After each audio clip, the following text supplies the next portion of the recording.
Whoa. In your hand, Pyrrolidon. The What a funny little cap. Don't let the scary medical warnings throw you off. It's an inadequate antidote to radiation poisoning, but a potent antidote to boredom. It's not gonna give you radiation poisoning, stupid. Pyrrolidon is a perfect match for a badass junkie cop who's looking for a little heat.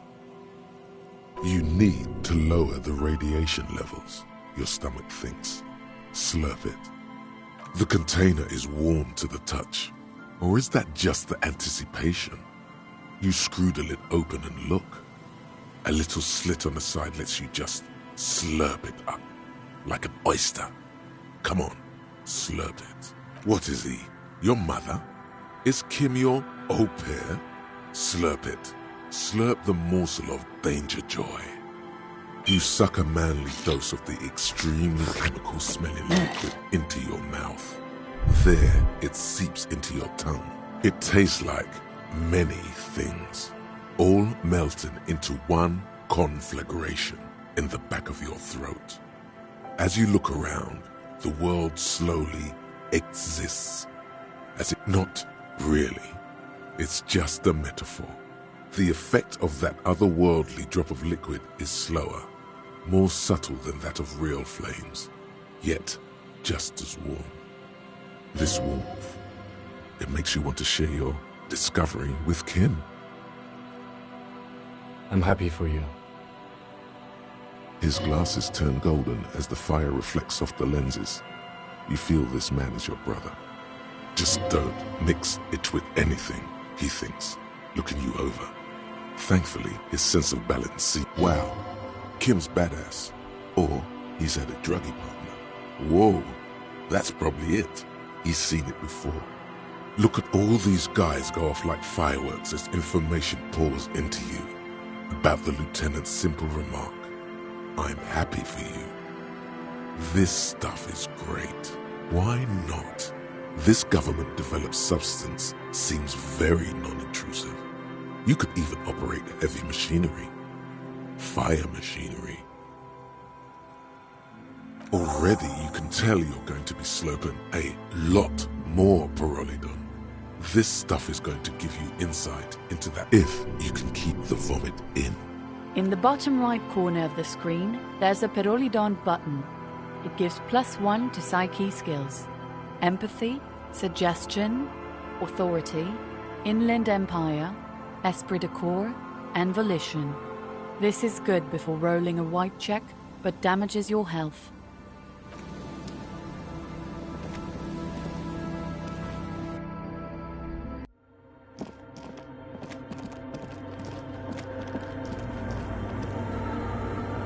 Yes, what is it?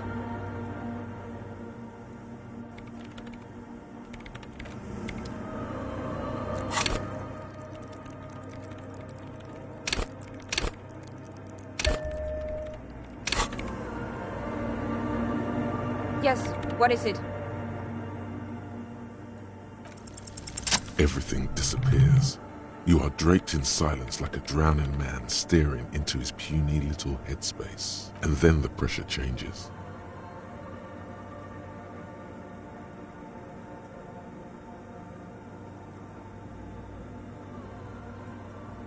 It feels like flying on an aerostatic, or when your ears pop, or like a subtle difference in the atmosphere, a weather change hanging in the air.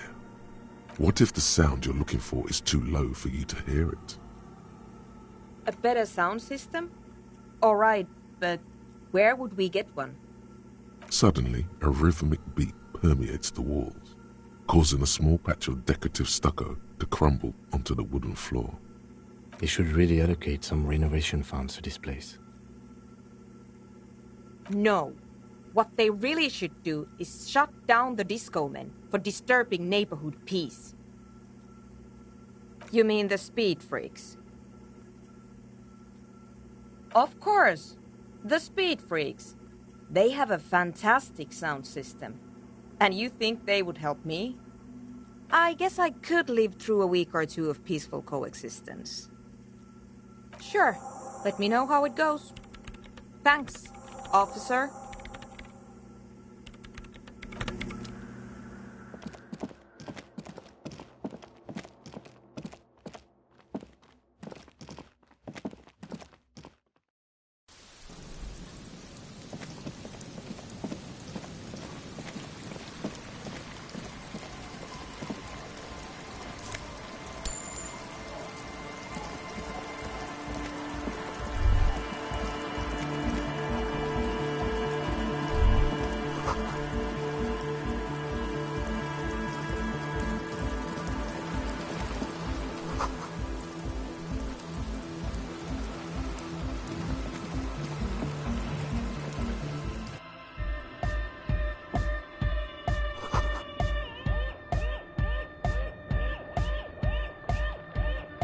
Hi again.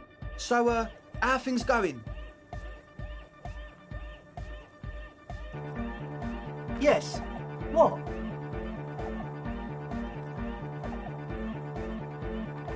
The engine starting fluid?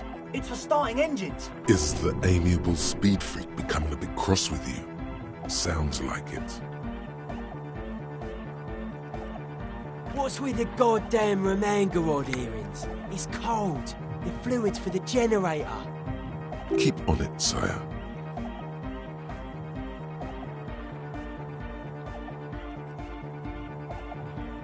I guess it does. You're not completely satisfied yet. No idea, man.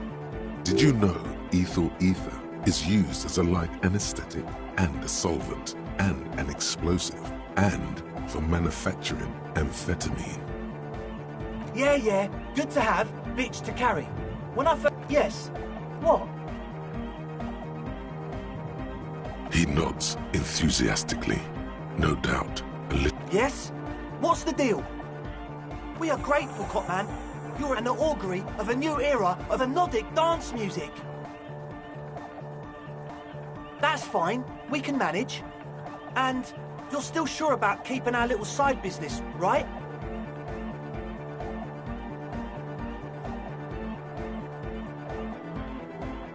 Fine. We can make do. It's going to take us a bit to move our stuff inside. A couple of hours, maybe. Come check back later. Let's get moving.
You got us in, cop.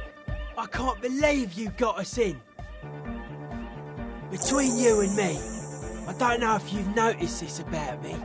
I'm a little suspicious of authority. But you really came through for the hardcore underground. Yes, you really came through for the hardcore underground. How come? Andre is busy cutting some slightly less lame but still quite ungainly shapes on the church floor, sweating profusely. Estelle using her contact mic to listen to a tree underwater. The one with the large head is blasting the dance track on repeat, while the stained glass window behind him is rattling from the bass. Sire, the tent. 'Twas a security risk, and in here, sanctuary. 'Twas only noble of you.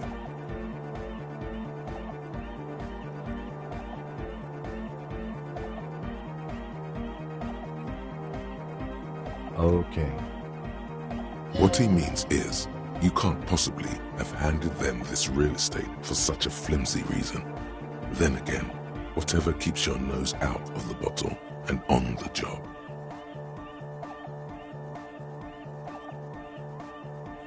You sure that's a good idea? Those are some serious frequencies you want to mess with. Come on, Noid. I think we owe him. Estelle's right. He's one of us now. Guess it would be pretty soft core for me to say no, wouldn't it? Yeah, alright. But if you're going to sync up with them, you're going to need a serious wave generator of your own. You understand what I'm saying? Not likely. Scoped that spot a while back. It's short-wave stuff, mostly commercial. Plus, it's all rusted out. Build it ourselves! We built this nightclub, we can build anything! Yeah, maybe. Tech-wise, radio's not the spookiest thing around. Our part's finding an antenna big enough to align with those mega low frequencies. An antenna hardcore enough to shake the whole world! Maybe not that big, but pretty big. Close your eyes. Unfold your mental map of Martinez. It's morning. You're standing on the plaza before the whirling in rags. The wind pushes a piece of tear across the cracked tiles. From the north comes the malicious laughter of two children. Your eye follows the tiles west. You see a bench and a few twisted, pitiful trees. Then, just water. From behind you, a low, spectral voice whispers, "Nay." Beyond the unkempt backyard rises a monstrous assemblage of concrete, plaster, and corrugated sheet metal. The voice again, more urgent now. "Nay, just a moment. That voice isn't human, and it's not saying nay." You turn around. The morning sun is blinding. You bring your hand to your brow, and a great shadow materializes before you. A towering beast, frozen in mid-air. Centaur Man is made of metal. With the right gear, we could make it work. Yeah! Connect the Centaur to the lorries! Unite the whole roundabout in hardcore waves! Huh? Sounds like Egg saying you could use some of the spare cables to rig up the stalled motor lorries and increase the wavelength. Which would pretty much make the old roundabout one giant antenna. One roundabout! One wavelength! Hardcore! It's gonna be the most hardcore antenna in Martinez, and probably all of Revershall West. We have the amps! We have the cables! We're almost ready! Yeah! He's right. All we're missing now is the transceiver itself. Soon as you find one, we'll be all set. I don't know, buy one, steal one. I don't know your cop ways. And before you ask, no, you can't have the radio from my kinema.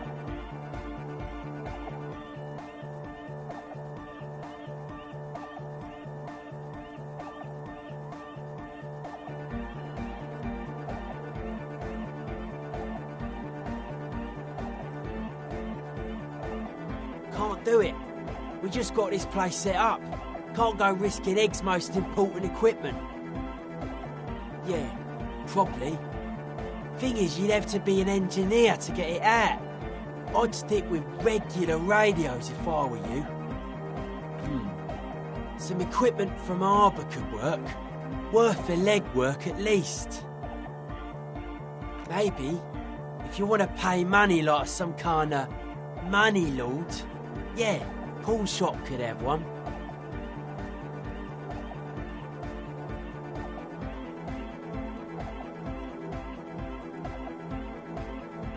I highly doubt that. When I crank the volume on my dyno wave, it's like you're in the front row at the National Concert Hall.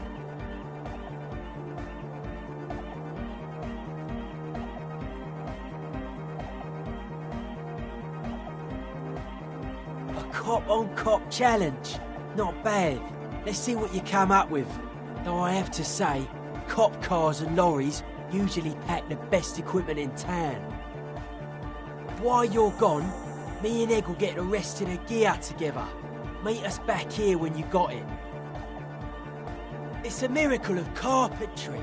Dead bodies carved into total shapes. Now it can be something more. That's right. The first settlers built it, plus 6 more like it, on the coast here. Was one of the first things they did. Must have been really scared of something, but I understand. Alone on an uninhabited archipelago, forced to face themselves and nature. Pre-industrial quantities of solitude. The sea, perhaps something more fundamental. He means something paranatural. He must... I would want to build a safe place for myself and my own as well. A cop who's into building critique. Okay then. This is folk DeLoreanism, lawmongerer. It's a subset of early DeLorean architecture. Total. Everything between an ancient concrete cathedral and a glass cube is DeLoreanism. This is just an homespun version of it. Folksy stuff. Early mass production. They made thousands like this. Does that help you out? Like that woman there. Vertical, thin, white, a false image of grandeur. The source of the system is up there. You're at the bottom. They really dug that power vertical. Like to show off large and intricate structures, arches, spires, put you down with them. They were really into painting everything white too. Virginal shit, you know. Married shit, virtue and tyranny. Stands to reason it used to be white on the outside, before the sea wind took all the paint off. Year after year, flake after flake, whitewashed clean, then covered in green moss, slowly peeled by the wind. Your skin crawls from the sensation as you look around. Dead bodies of perennial plants. Sigma functions have left this place. It's a good thing we came along. The spiritual collapse has been total. I saw some piglets suckling their dead mother. Have you heard this one, cop man? After a short while, they shuddered and went away. They had sensed that she could no longer see them, and that she wasn't like them anymore. What they loved in their mother weren't her body, but whatever it was that made her body live. End of quote. This is an high-quality carcass. The power of anodic beats and hard bass is needed to reanimate it. A Sarai's man who lived a long time ago, an ancient hardcore brother.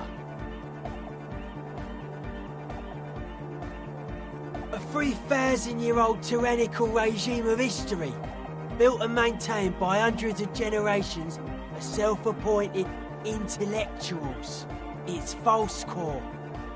The way he says it, the force in false core, is invested with 20 kilotons of disgust.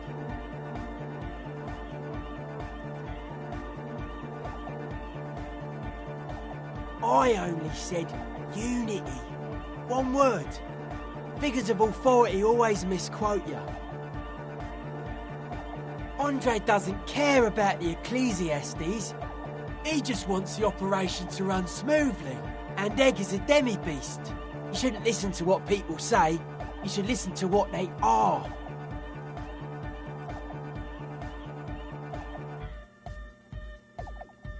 spur you wrong. The founding party is okay with everything.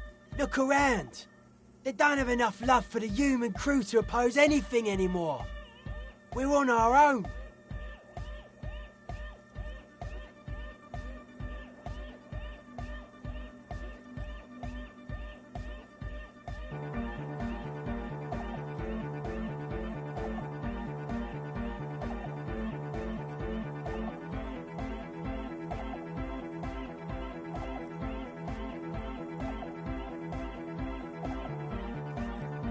That's still a lie. Reassert yourself.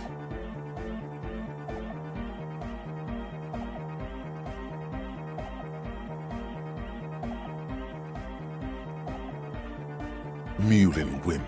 Pathetic.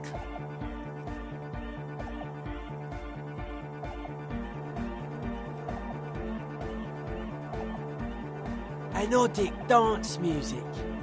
Regular dance music wasn't hard enough. And yes, I do. You know what this kind of stuff goes well with.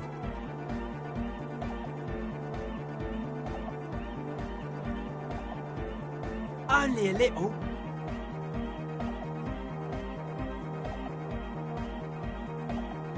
It's a necessity. All large human gatherings are narcotic. It's just the way of the spinal cord. There is a difference between narcotics and group elation.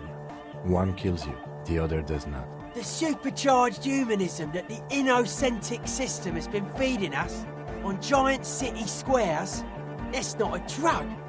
The sugar and wheat it feeds us is healthy. Forget it. It would become an imbecilic discussion. You two continue. It's more hardcore that way. I don't. Fucker giving me the evil eye.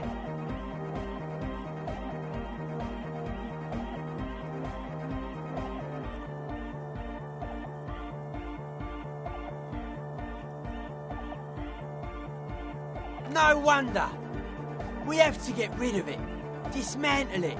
Can't dance with a giant mass murderer looking at ya. Not a good look for the club. Mellow, man, mellow. No one's a mass murderer. This is a house of love. Mass murder on the floor!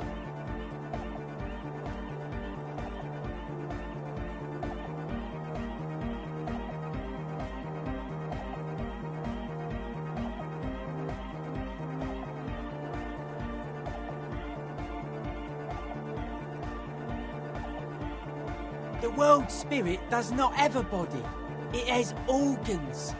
Hardcore is an organ of the world spirit. This Arno van Eyck track is an organ. The carpentry and glass cutting that built this house are also organs.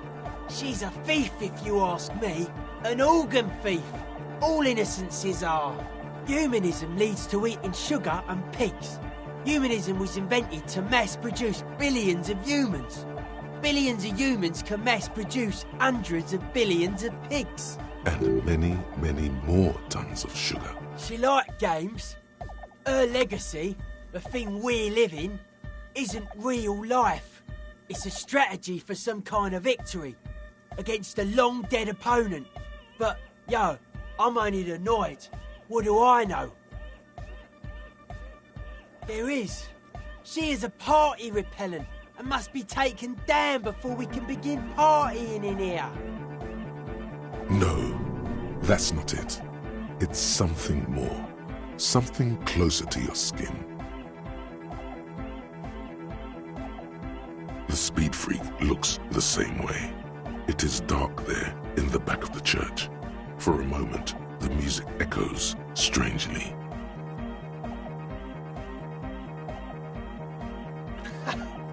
I like this question, Cop Man. She did not live the life of a human. She lived like someone who's playing a game. The life of an operator. That's not the life that humans live. She was adored. Humans aren't. I don't know about you, but they hate me. And they do not think I'm innocent or some shit like that.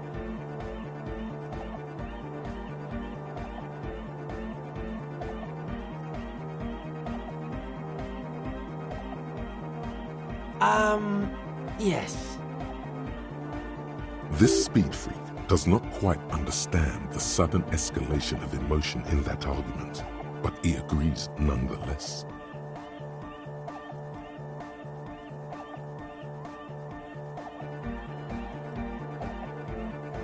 What a strange choice of words. Caustic, overflowing with Nick. That can't be healthy. What's happening here? Why do you keep coming back to this window?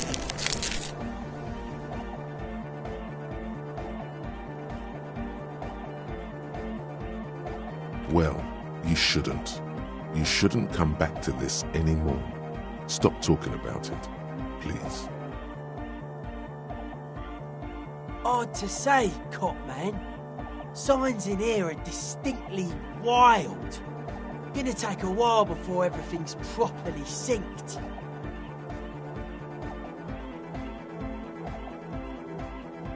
I did get to talk to the Crabman though. Anyway, he's been giving me kind of a psychic rundown of this place. Dude's seen some crazy shit, but he's actually a lot like us.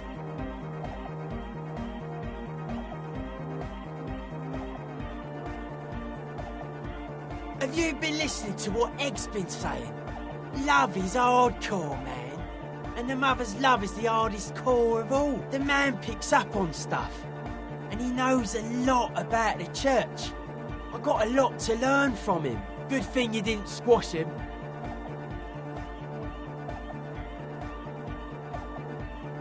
The Crabman's been lurking here for a while. He's experienced things. Things that give off bad signs. As far as we can tell, the Ubies built this place about 320 years ago as a sarcophagus. Not like a literal sarcophagus. I'm just being metaphorical. Encasement, confinement of something they were afraid of. Something new and unheard of on the Isla. I think that's what the Crabman is experiencing when he climbs around upstairs. Like, this is some old world shit the Ubies had heard about. I thought the best way to deal with it was to build a church, surrounding it, to contain it. I don't know, and it's not something they properly understood either, what it does, but it's what this Sona person is looking for, and trying to measure. It'll be fruitless though. She won't be able to measure it. People like that always want to measure everything. All those things they really can't. The wood creaks as a gale blows by. Outside, dust particles fall through the darkness, settling down on the age-bleached floorboards. The structure does not feel particularly durable. No, it's pretty fucking unsound if you ask me. They should have built a club for anodic music around it instead. Anodic music will definitely contain whatever we're dealing with. And if it can't, well...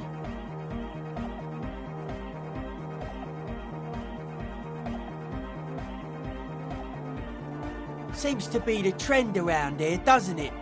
You can't measure shit like this. It's not like substance.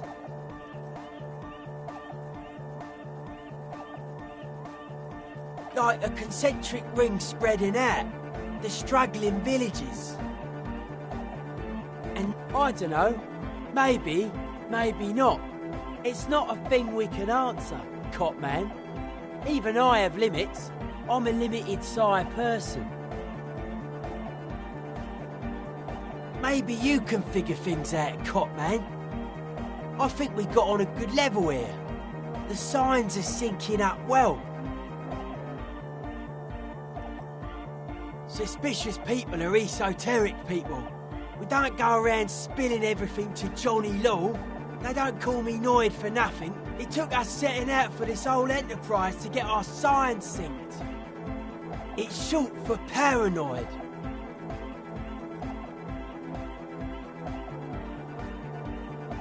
A reasonable question. Say I get hurt. I want to make sure it never happens again. So I analyse the situation. Exercise caution. Caution is suspicion. It'd be easier to list stuff I'm not suspicious of. I'm not suspicious of sound and colour. Mechanics and chemistry also have a trueness about them. Most anything else deceives. Wants to steal your life away. I don't have a top 10 list of things I'm most suspicious of, but if I had one, the left-right complex would be number 1. Number 2 would be their sole accomplishment, the pig-wheat paradigm. Something is off here. You feel like it should be the other way around.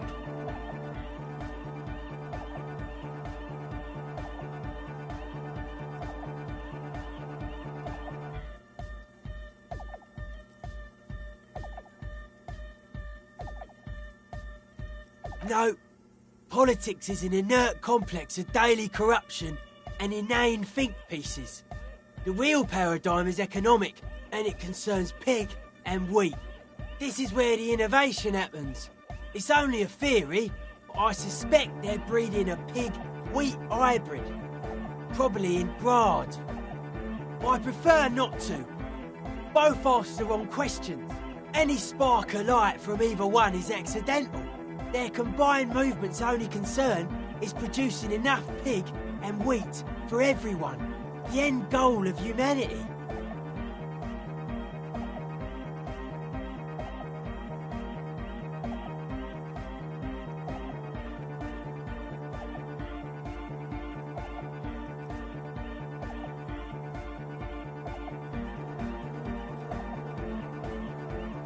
The original mistake was assuming that words have more being than bodies.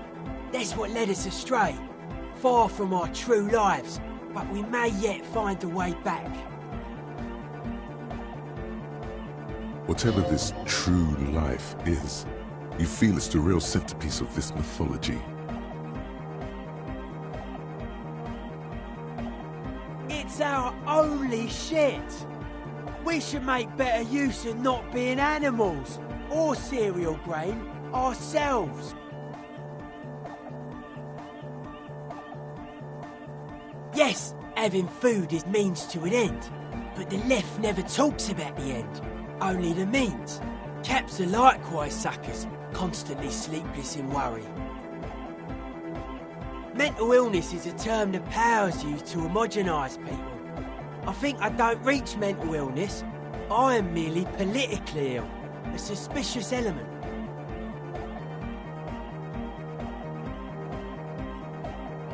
His eyes flicker. A life is true if it's free from fear, an internal division among oneself.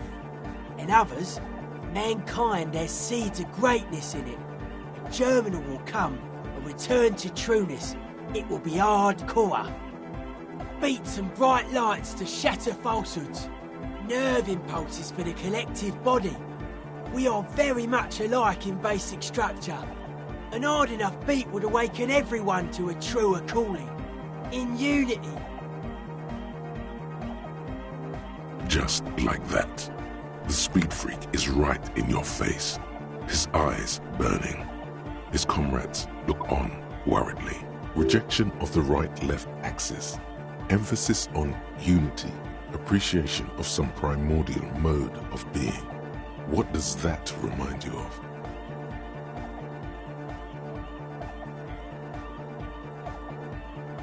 Nationalism, militarism, racism, and emphasis on a leader character are totally absent in hardcore.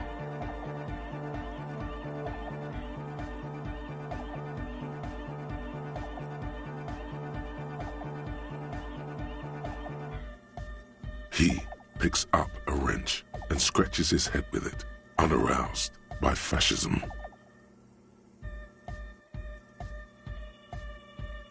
Utmost dedication. Thoughts from the spinal cord. It's a potent superlative as well. The term also signifies certain varieties of pornography that depict penetration, just so you know.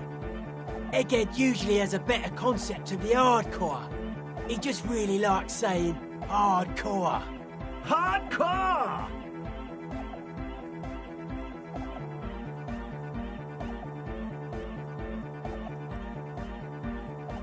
That's a pretty hardcore coincidence, don't you think?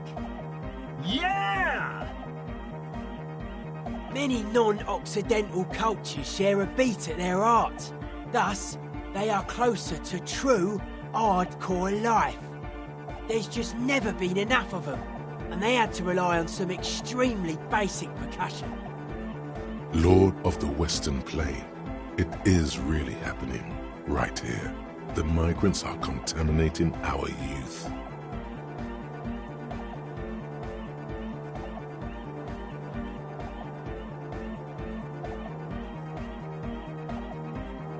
Enough now, Noid. You have had enough fun bothering our guests with your crazy theories. Leave him alone.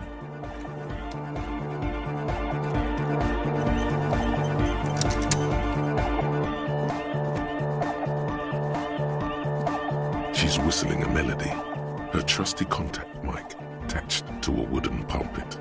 At the sound of your footsteps, she stops what she was doing and turns to you. Hey there. I've been recording some new audio from all these beams and rafters. The sounds travelling through the wood are pretty cool. Creaks and stuff. Like you're underwater, you know? But like, underwater inside a tree. And no, it's got nothing to do with contact mic. No.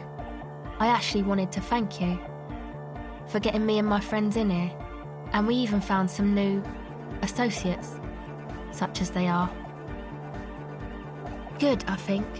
Noid is getting a read on the place. I think he finds the carpentry very impressive. Andre's been setting up the compressor and dancing. Egghead's been keeping the party up. He's got the stage under control. Sauna, the programmer, she's doing whatever she does behind that radio computer of hers. She doesn't talk to us much, and the crabman hasn't shown himself, thank God.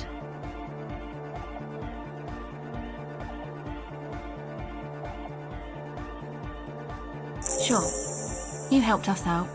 I can repay the favour. What do you want to know?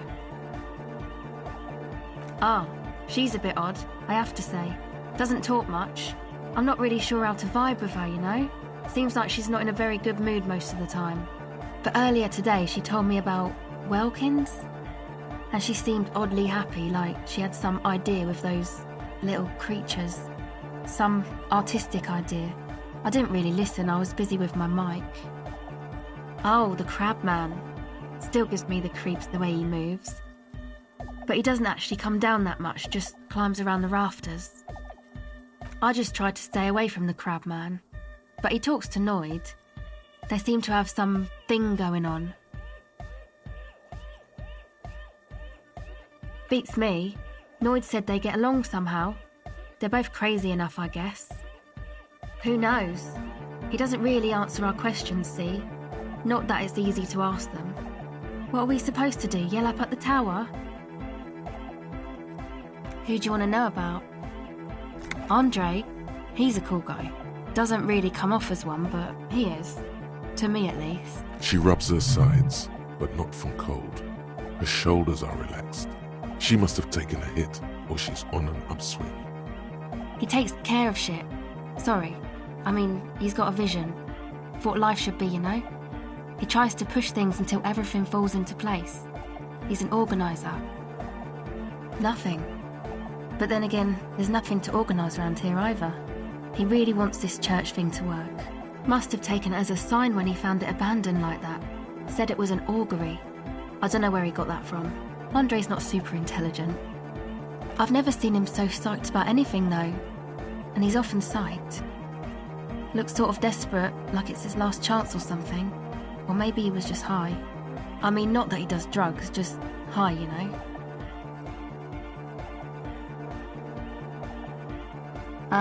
Yes. Anyway.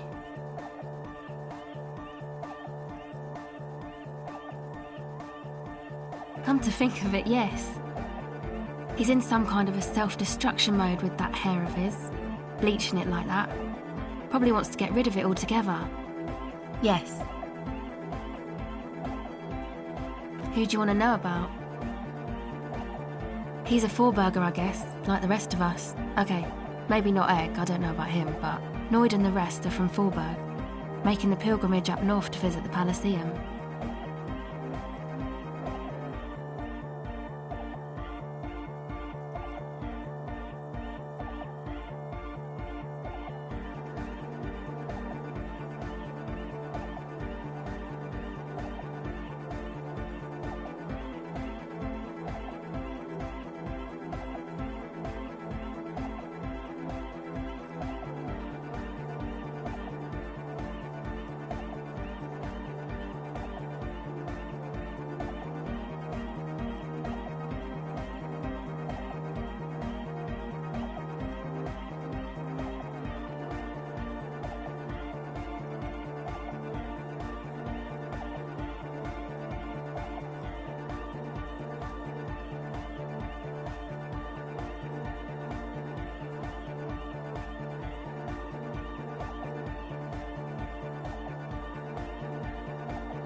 He's real hardcore about the lifestyle. What do you mean, do? Like for a living? He's a carpenter, trained and all. He's very good, he just doesn't have the mindset to work like that, in a shop somewhere. Not to sound too dramatic, but I wouldn't make light of his belief system when he's around. Noid's a serious person. He's serious about the lifestyle. It's just something poor Fallberg kids do every spring. To pass the time, we walk the entire length of Boogie Street, up to Jamrock, or as much as possible. I don't know, man. Have you been down Boogie Street? It's a little bewildering. Okay, then you should go and take a look, I guess. Boogie Street is cool. It's got a lot of immigrants and all kinds of different people.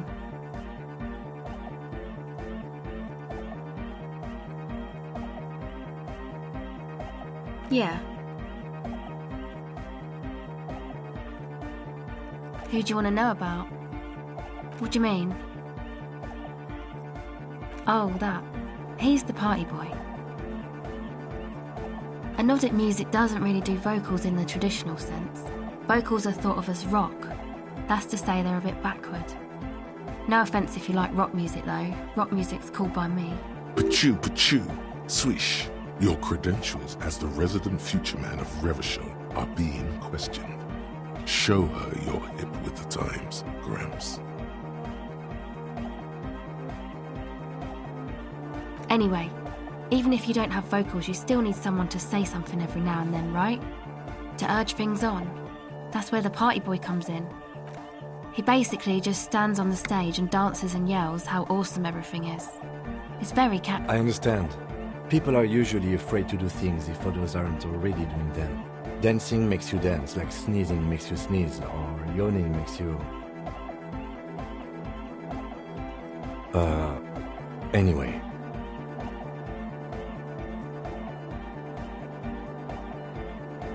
Actually, we don't know where he's from, or who he is, really. One time we were out partying somewhere in backwater Fallberg. Or maybe even Coal City. I can't remember. Maybe it was Coal City. The worst of the banlieues. A wretched heap of closed-down mines, even west of Jamrock, on the dusty slope of Montmartin, the remotest possible area of Revachol. No one even wants to exploit those people anymore. Egg was yelling along to some jam someone was spinning, all night long. Just kept yelling until he didn't have a shred of voice left. When the sun came up over the mines... There were mines? Yeah, it was in Coal City. Ed came with us. He made this wheezing puppy dog sound all the way back. Couldn't even speak. It was definitely Coal City, because it took us 2 days to walk back to the fort. He just wheezed the whole way. We never really asked why he came with us, or who he was. I think his name is Jermaine. People are sweet. You can see it must have been a great night. The memory causes her to go silent for a moment or two.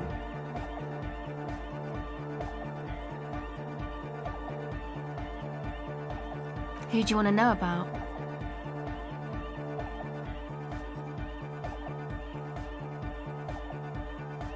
Me? Again? I told you, I'm a silver bird. There's that phrase again. It really reminds you of something. It means I don't answer questions about myself.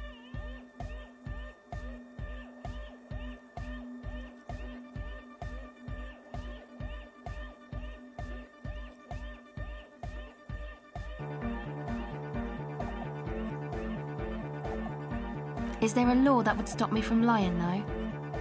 That would depend on the circumstances.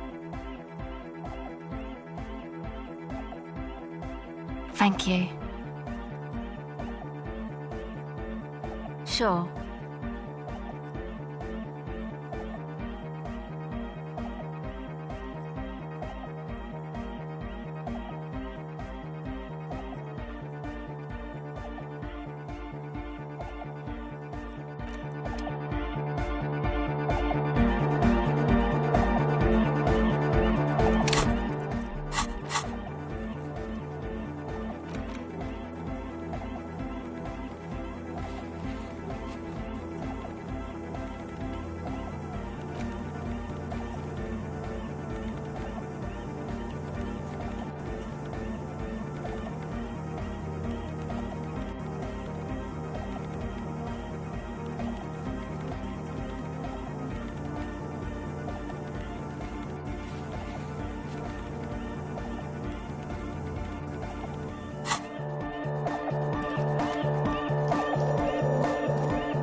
Imagine 1,000 people in here.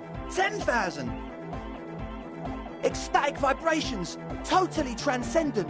And I've finished setting up the new compressor too. Now the only thing left to do is the name of the club. Will you do the honours, detective? The name? Everything I managed to come up with sounds just wrong. Andre's overthinking it. Yes, you should do it, detective. It would be good for the signs. Lloyd's right. You've helped us so much. It's the right thing to do.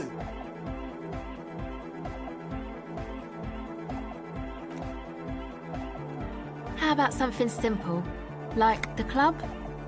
Too modern and too ironic. We don't want ironic. We want real. Real and true and beautiful. Like a morning after the rave. Yakokata! Yakokata! The place to be! Yeko Qatar, the zone of ecological catastrophe. That's too morbid, Egg. Got anything else? Hardcore! Hardcore to the mega! No, it has to be bigger than hardcore. Yes, it has to be even bigger than hardcore to the mega. It has to be bigger than the scene. The amnesia. Like the... I can't remember the name of the club, Amnesia. Amnesia! It's not amnesia, guys.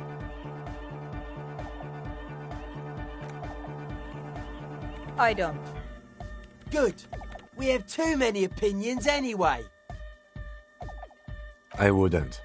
I wouldn't build a club, and I wouldn't name it either. An underground place with no name? Sounds like something the Crabman would say. We're not going with anything the Crabman would say. Why not? The Crabman has ideas, Estelle. Ideas from another level of consciousness. I don't care. I don't like the Crabman, and I don't like his ideas. His ideas are spooky. Next. You have? Well, what's the name? Like that DeLorean word for the world, you mean? Elysium. But Disco Elysium? Isn't it wacky? Disco's kind of gone, isn't it? Forgotten. The past is the future, but the future is dead. No, it's beautiful. Beautiful and brave. Like we want it to be. And short. And memorable. It's settled then. Everyone welcome to Disco Elysium. Andre breaks into frenzied dance-like motion to celebrate the name. Someone turns up the beat. I'm dancing.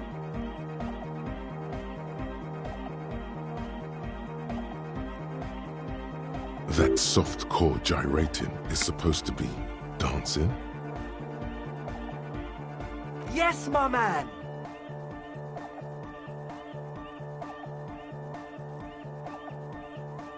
Talk? What is there to talk about if you can express yourself with moves? Audio waves thump against your ribcage. The speaker setup makes everything sound much better. But there's a noticeable lack of something. It's to express my individuality. Is that a bald spot? It's hard to tell for sure, with the fused together spikes, but it looks like he's balding. Of course it is. Otherwise, I'd just be another poor guy with no education and no money. General issue, man. Now I'm all that, and I have radical spikes. All because I'm balding, yes. I want to fuse the remains of my hair together before it leaves me. I want to show my hair. I don't give a fuck how old you think I am. I'm 20, not 20. Maybe it was a bad idea. Anyway...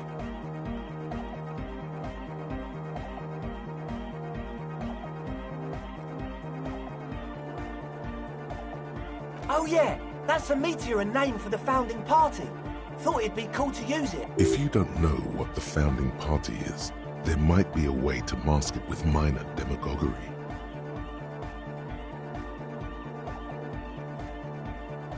Come to think of it, I've never really looked them up, you know. I can't give you a precise definition, but they're a very powerful religious organisation. Yes? Goodbye, officer.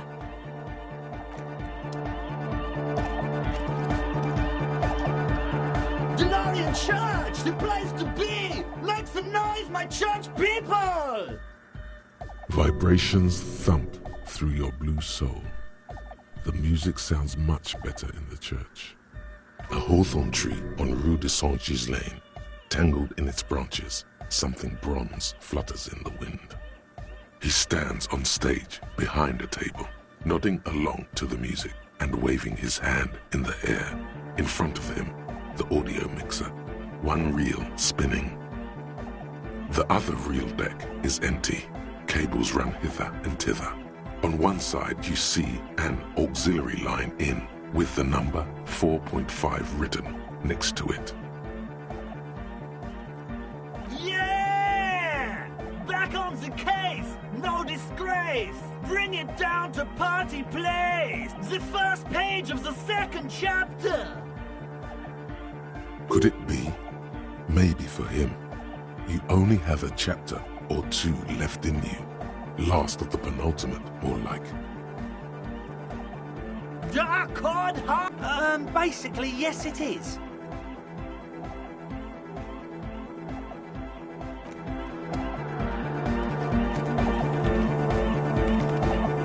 Yes, what is it?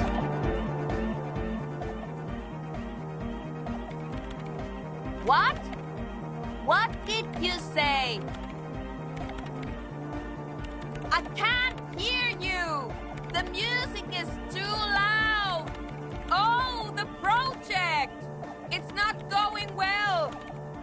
There's that guy!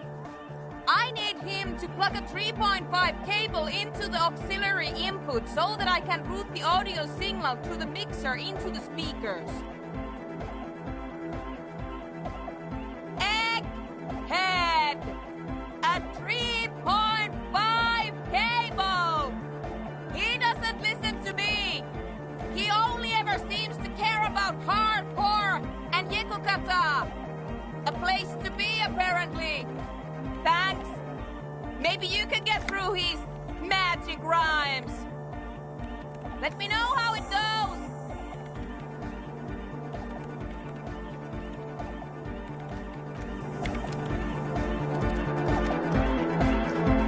Good morning! Yeah! To the Mega! Yeah! I can route it through auxiliary! What kind of a cable does she use? 3.5 or 4.5? Oh, she uses 3.5. Yeah. The auxiliary lining is 4.5 millimeter. These two don't mix. Oh no. we're going to be in this church forever. Don't worry, I have an adapter for it right here. Hang on, this is a 4.5. We're all good, people! Great! Someone got through to him. Okay, let's get it all set up. Can we turn the music off, please? Everybody! Everybody! Don't panic! I'm going to turn off the Arno for just a sec. For a special scheduled event. The Arno will be back, but we're doing something else for one moment. All right, go tell her that Egghead is ready to rave to her tunes, and then I'll turn off the music.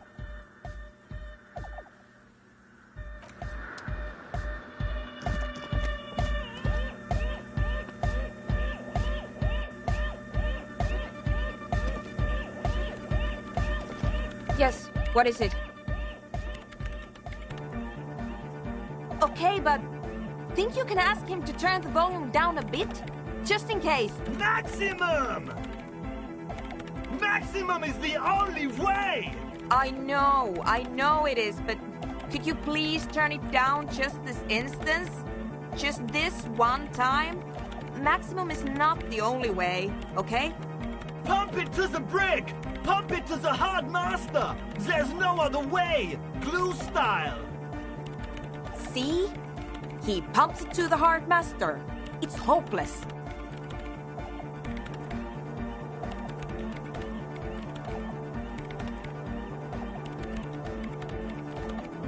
Because I'm afraid that something might happen. It's an unknown phenomenon. We can always turn it back up if there's a need. Can't turn down the hardcore! Of course it is. Yeah! Permanent enlightenment! Ray of sap! Never mind then. Let's get on with our project. I'm going to unmute the speakers on a count of 5. Everyone ready? Egghead pumps his hand up in the air, waiting for the beat to drop. Born ready. Ready! I'm ready if you two are detectives. The lieutenant nods stoically. There's tightness in your chest. Anxiety. 5, 4, 3, 2, 1. Mute disengaged. No wind outside. No waves. No floorboards creaking. Total, continuous silence. This is unnatural. The woman looks around. In the silence, you see dust move on the floorboards. The driver of the speaker vibrates in the air and then stops. Plasterwork begins to crumble down the walls. In the silence, a low hum starts creeping up your spine. It's a song inside you, not in the speakers, not in the room. A great bass sigh in the basement of your mind. Slowly it builds until the air around you starts to vibrate. It's out there now, in the world, made manifest. It will devour everything. The floorboards, the glass, the streets and the people. Nothing will remain. Guys, what's going on?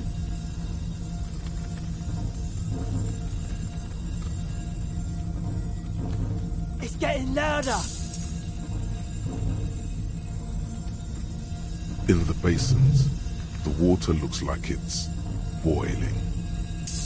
Hosiana! Mother of Mega! He's peaking, the worst high he's ever been on. The beauty and the beat! The future of dance! Planetary! No, Egg! It's the window!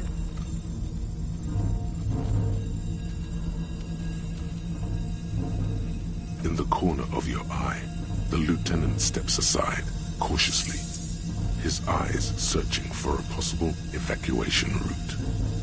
The window is going to come down. No, the roof!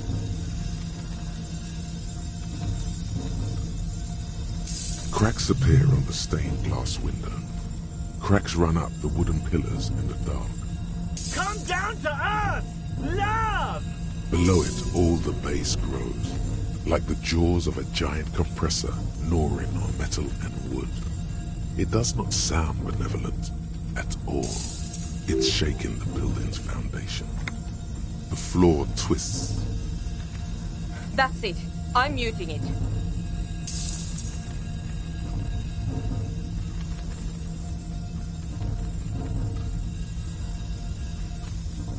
Beautiful car! Beautiful... Shit! It doesn't stop. A seal? Have you? Yes, I've turned it off. Andre, pull the compressor. The place is gonna come down. Fuck! I can't shut it up. The signal's passed. It's not in here. It's... In the mixing desk now, building into a positive feedback loop. This is it. A great roar. The vault of the roof twists above you. Glass shatters somewhere near the... And then it stops. Totally and utterly. As if there never was a sound. Only your ears still ring from the shock. Everybody is staring at Egghead, holding a dangling cable in his hand. A black 3-pin connector. Egg. I pulled the plug. It was getting too hardcore. You did good, Egg. Most of the place seems to be intact. Fucking hell. Programmer lady, tell me you were recording that. 4 years. 22 people. Millions of reals. All that time? This is what we were up against. Just erased it. Suliswolf isn't gonna believe this. Yeah, but did you record it, though? It was dope. I think we can use it. Yes, Andre. I recorded it. Damn, I need to send some letters now. Thank you all for doing this. Eggman, you too. And you, officer. I don't know what we've discovered, but I know what it sounds like now. That's the start. It was very hard not to. I think you're right. There is something going on here. And you need to be very careful with it. I promise, officer. We will not play it again. It was mathematical information from the anomaly, presented as a waveform. That's what it was technically. Theoretically, I have no idea. I've never even heard of anything like this. A voice seems muffled in the silent church. It's your ears adjusting after the exposure. Yes, our lead designer. And maybe some of the producers too. And some of the writers. If they're sober enough to open a transmission. They need to hear. They need to hear about this. Don't worry, I won't send the recording. Although I doubt they have the speakers to produce the frequency anyway. Stay here. I'm going to stay here with these lunatics. Send letters, maybe meet Suliswolf. Also devise further measurements. I want you to know that's totally chill with us. I don't care, but thank you anyway. That's the best she can manage for Andre. It's quite a lot in truth. For her, at least. Now, I have a theory to come up with.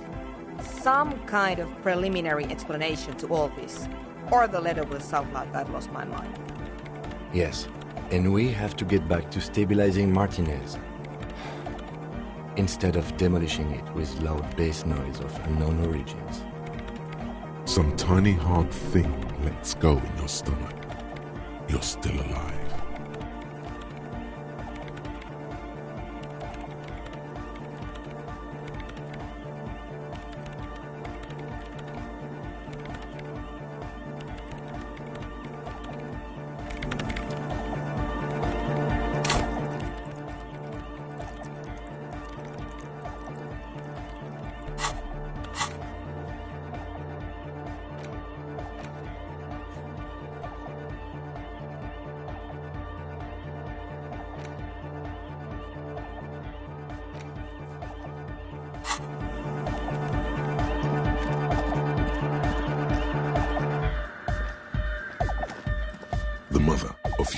Elysium stands above you.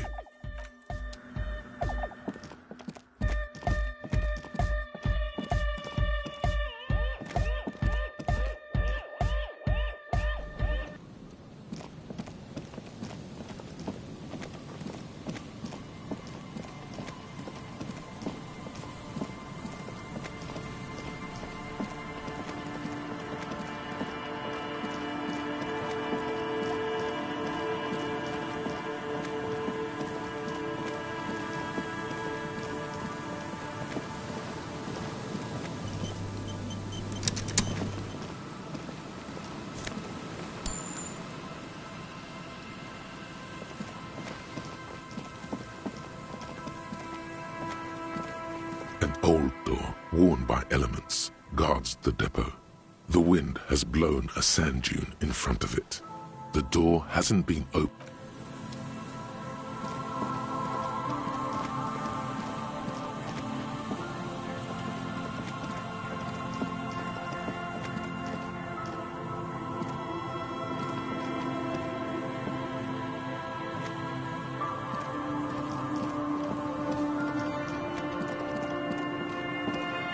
Just dead and...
a metal payphone under a yellow plastic dome. There's a bitter, caustic taste on the tip of your...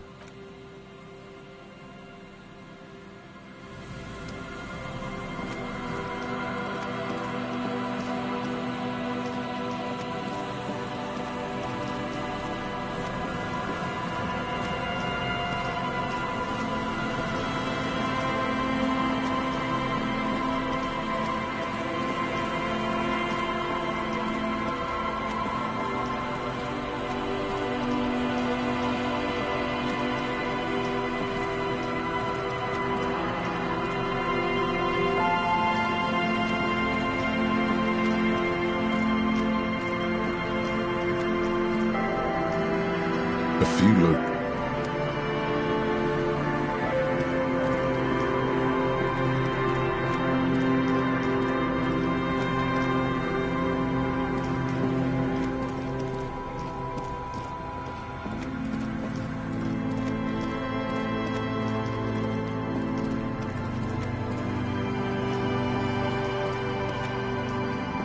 The trap is filled with...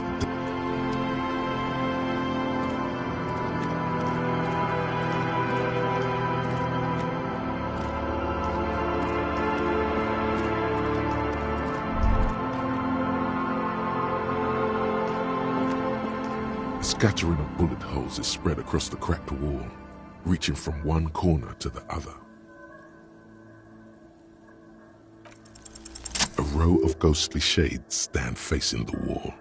There are many of them, a dozen at least, their heads lowered and eyes blindfolded.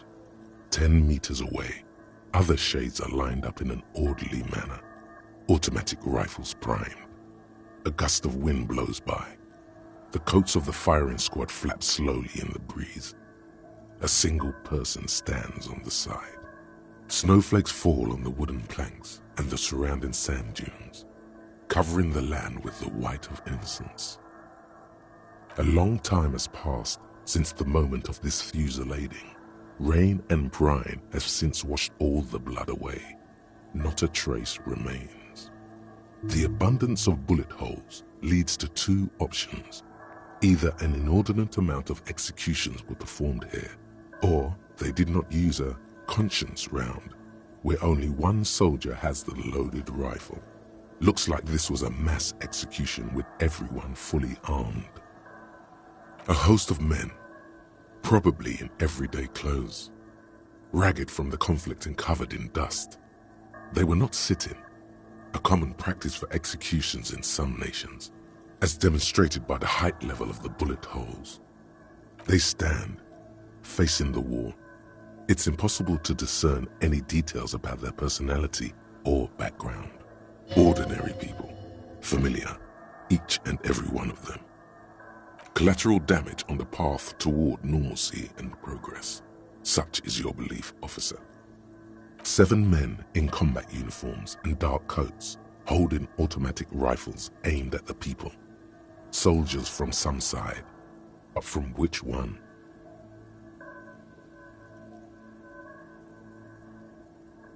The commandant, the one who gives the order. Machine gun fire crackling through the air, the lights of the muzzle flashes dancing on his face.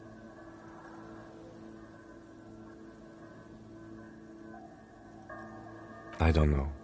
I don't know who died here, lined up beside that horrible wall. It could have been any of the parties involved in the revolution. Perhaps the ones executed here were the loyalist conservatives, killed by the communists at the start of the Civil War. Or it could have been the communists, put to death during the last stretch of the conflict by the coalition forces.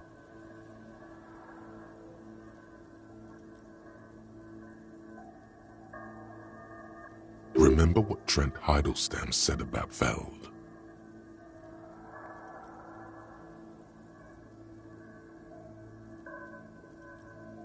Another likely scenario. Or maybe...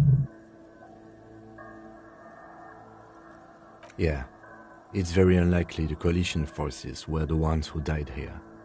They were always the last ones against the wall. To be honest, if a coalition member was anyone in this situation, it was the commandant, the superior giving the orders. A cold sea wind blows away the figures.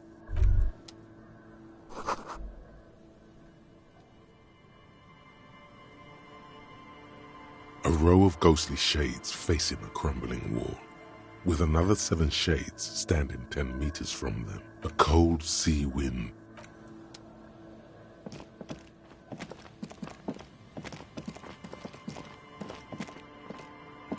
Always my pleasure to be of assistance to the RCM. Godspeed, and if we don't meet again, bonne chance.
Hello again. How can I help you? A transceiver, is it? Yeah, we should have something to do the trick. He produces a machine encased in a blue bakelite shell. Its black face covered in an assortment of pearl-topped knobs and dials. The lieutenant whistles a long, quivering note. A genuine crystal sprach. This is a connoisseur's model, good for picking up foreign milieus. The Model 9 also comes equipped with a signal purifier to suppress crosstalk. Especially good around here with our funky reception. It's about as close to perfection as a transceiver gets. And we're only asking 120. You'll be back again. I've got a feeling.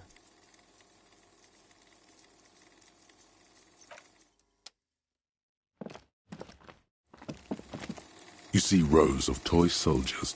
Try to find something pretty and cool here. Then use it to win her back.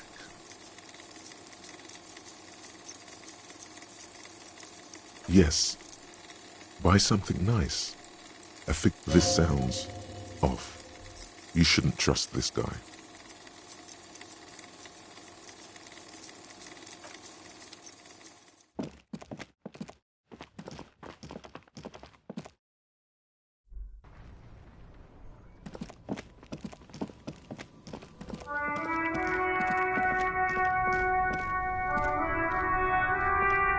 Everything's still cool here, officer.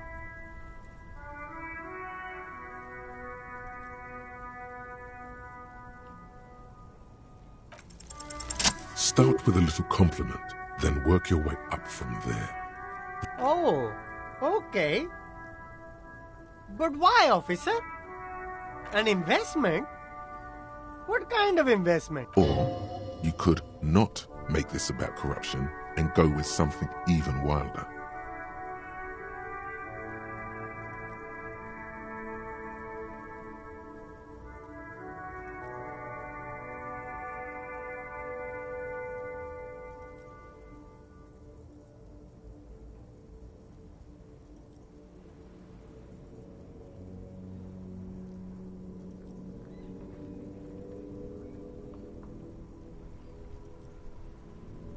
I guess it can't be any riskier than speculating in exotic derivatives. How much are we talking about here?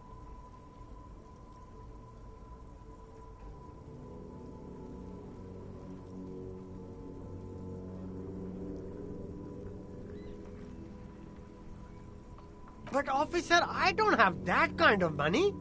There's got to be a more modest investment. 10 real is a bargain for that kind of investment. You got it, my man.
Hello again, officers. Have you come to admire my mural?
In your hands, you hold. Indeed, the book is unusually heavy in your hands, as though the cover were lined with lead. It would do that in Grad. You flip through the book. The pages are thinner than you realized, and the type quite small and tightly set. It's nearly 600 pages long. Real art is dense and difficult. If it didn't feel like you had to wrestle a suicidal bear to get through it, you weren't really reading. The back cover is dominated by a black and white photograph of the author. She can't be much older than her mid-30s in this photograph, and yet, from this cover, the eyes of a sad old woman stare back at you. In cold, detached prose, the author describes a scene from one of the Yugoslavia riots in the 20s. Youths overturned motor carriages and set trash cans ablaze, while heavily armored guardsmen dash in and disperse them in a flurry of baton blows. The Yugoslavia riots took place from 27 to 29. Fueled by ethnic unrest and the state's repressive tactics, these events are often seen as marking the end of a brief period of liberalization known as the Yugoslavia Spring. Like all such periods, it is frequently memorialized in art and literature. As ethnic tensions run wild, a pair of young lovers meet each other on the street. Somehow, in the middle of all the chaos, they manage to lock arms and look into each other's eyes. It would physically hurt you to keep reading. Are you sure? Fuck it. Do it. It can't be worse than what you've already felt. They go through a brief and somewhat awkward love affair, and in the end, they betray each other and succumb to the absurdity of Gradian life. The man becomes a lens grinder, completely abandoning his former existence. He toils through the daily drudgery at the Lenka polyfabricate. Happiness and fulfillment have eluded him his whole life. And in the end, he has nothing to do but dedicate himself to the craft.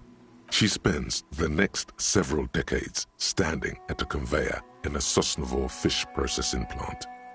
The smell of fish guts slowly seeps into her hair and skin, as every single one of her dreams dies, one by one. The memory of their short time spent together tortures the former lovers ceaselessly until the end of their days.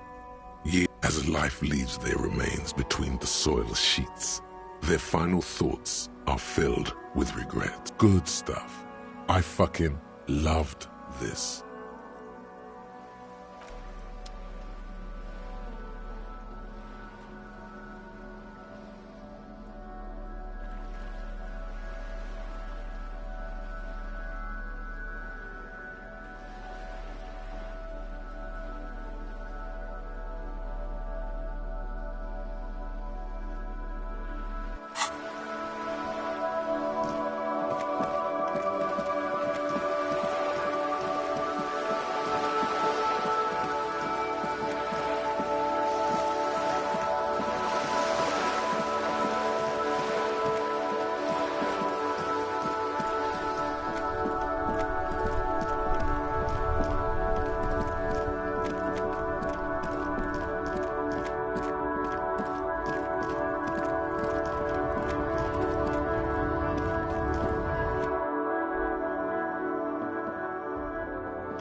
A small cabinet on the wall is filled with various medicine bottles, nasal sprays, and blister packs.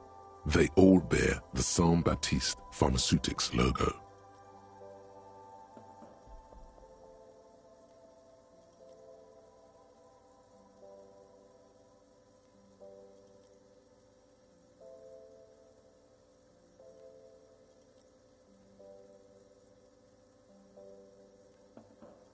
Okay, here.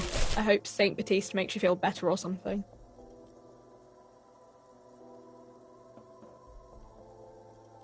Okay, here. I hope Saint Baptiste makes you feel better or something.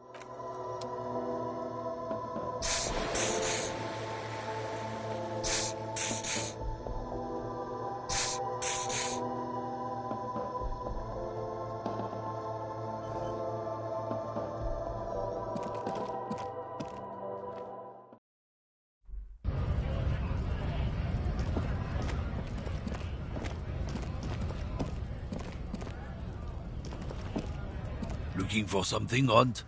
Come to tell me to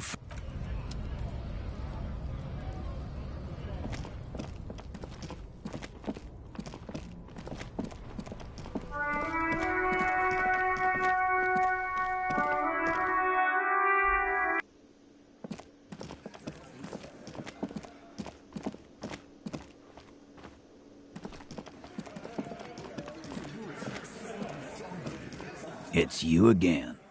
What is it?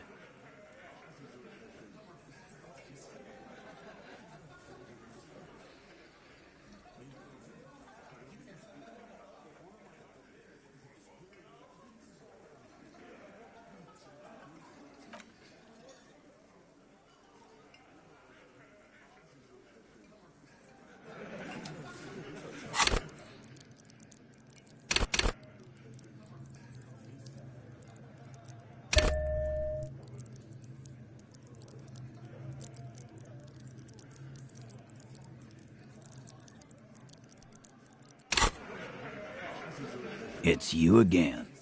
What is it?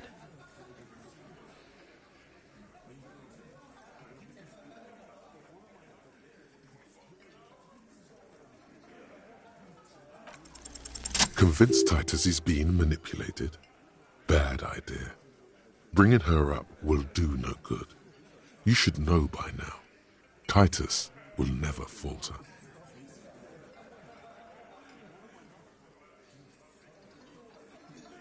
Just remember, it's about more than Glasia. It's about these men and Martinez. Their district. Their responsibility. Outside, in the midday sun, ruins. The pavements are cracked and the benches peeling. Newspapers blow in the wind. Huh? He'll get it. Go on. Got it. Kill you because they don't like you. All because...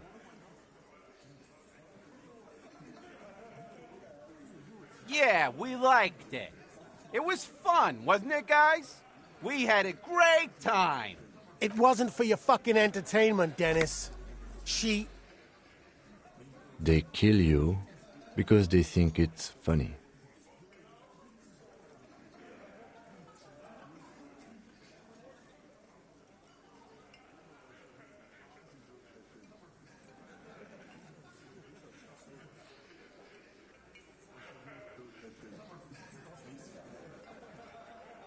It wasn't that. It wasn't... We just couldn't get him down, okay? That's it. That's the weak one. You flushed him out. Now go in for the... Officer, you will be next if you don't shut up. He's onto you. He knows what you're trying to do. Steel yourself. Push on. Just ignore Theo.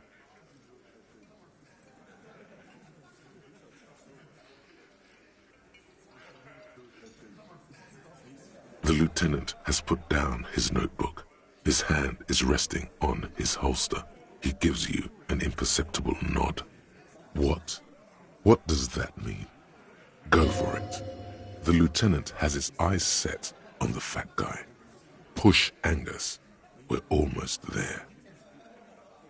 We didn't kill him. We didn't even hang him. He was dead when... Shut up, Angus! Fatty! Say one more thing to the cops and I'll... Dennis, stand down, or I'll beat your head in. Theo, take your hand off the belt. This isn't 31. I've got this under control.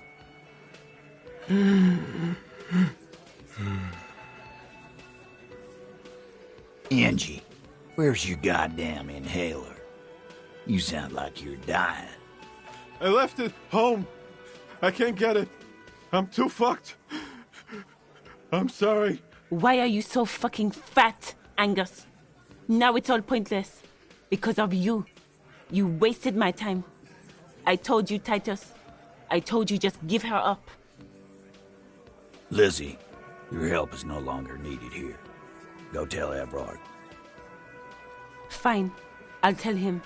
After a long walk along the coast. You're in.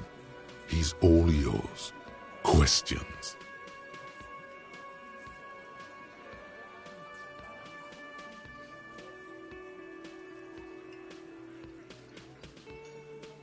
The lieutenant gives a smile only you can see. He nods. You hanged the corpse to cover up the real cause of death. What was it? We're not sure. Probably a bullet. The wound was difficult to see. The coroner and his assistant are wrapped in blue. Hands covered in blue gloves. Mouths covered by blue masks. Bodies by blue aprons. The coroner wipes his brow, scalpel still in his hand. Get the light. Shine it in his mouth. He tells his assistant. The coroner squats to better see the light illumines the darkness inside. Well, shit. Can't blame them for missing that. Get the saw, Alan. This just got fun. 'Cause the girls asked us to. They were in some shit. Girls plural? There's another girl? 2 of them? Take note of this. They'll probably say more about her later. Did she kill him? Cop, I have no idea. The girl says she didn't. Classier came down. She seemed really out of it. Drugged up, even more than usual. Bug-eyed and gurning, you know? Not in a fun way. It looked like she'd redosed after something went down. I've seen that look before. She was scared. I knew someone had died. I've done this job for 10 years. I've seen it before. It's the politician in the motel room with the dead hooker scenario. Only in reverse. Good analogy, boss. You don't get to talk yet, Shanky. You're still on the bench. And you keep taking it easy too, Angus. That's okay with the fat man, still wheezing there. He couldn't speak if he wanted to. We went upstairs. Sure as day the merc was dead. There was a bullet hole through the window. Fucking dirty sheets and bottles everywhere. He means they'd been fucking?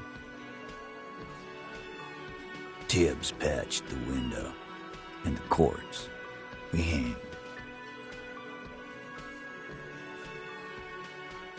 Nah, he's my brother. He's in the window replacement business.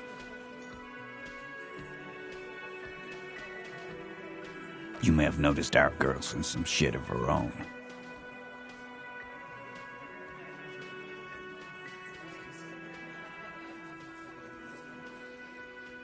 Yeah, she wouldn't. She's fucked if she shows up on police radar. They're powerful, connected to the moral intern. She's clearly afraid for her life. Says if she showed up in your systems, she'd be ghosted away. That's all he knows. That's all she's told him. And why would you help someone like that? By taking on a murder? Why would I? I guess we abide all sorts of runaways and losers here. It's a Martinez thing. Not yet. Just some ideas. She says the shot came from outside, behind the window somewhere. So that's a clue. I'm thinking someone's past caught up with them. Either hers or his. Hers, you mean? I mean the people after Clausia. Maybe the shot missed. Maybe it was meant for her. I like that.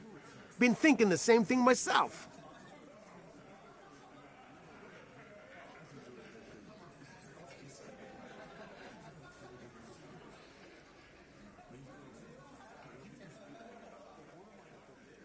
My dude.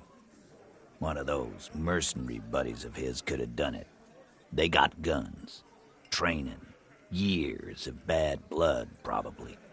Or it could have been someone else from Crenell. Tell you what I'd do. Check out the coast for vantage points. Maybe consult with a ballistics buddy of mine. That's what I'd do if I wasn't too busy doing this clown dance with you. He's calm now, threw all that turmoil away and became himself again. These theories, not bad. Don't buy either one, but still, this guy's not as dumb as he looks. In a manner of speaking. Remember the two girls? He may be talking about the other one.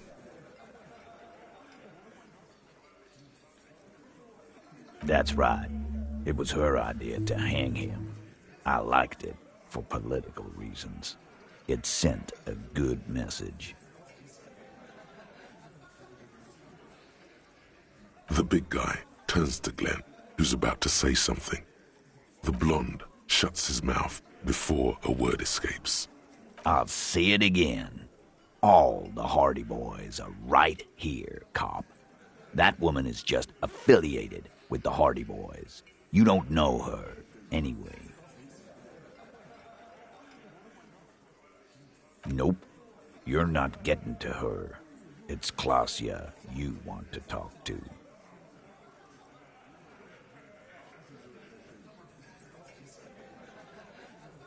Me too.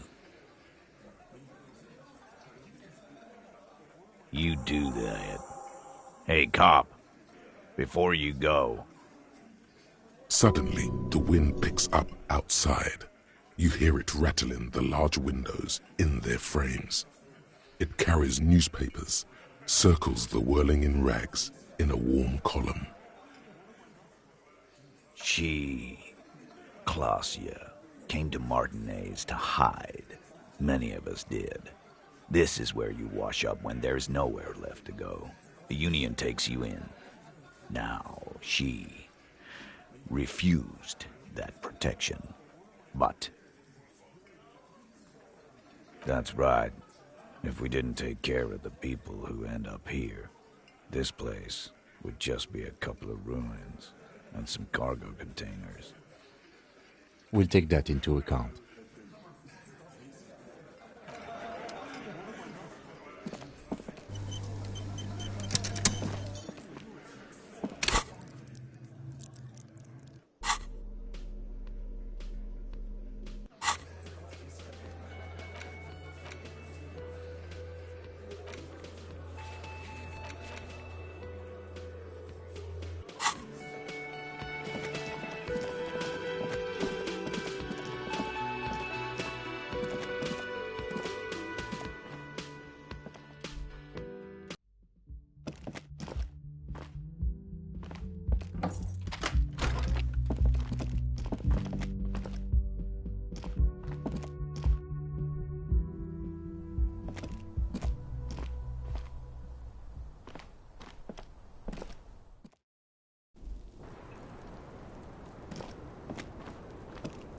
It's always good to see you.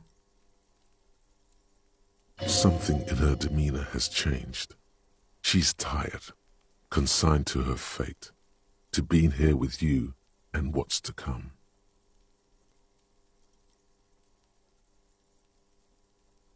I understand.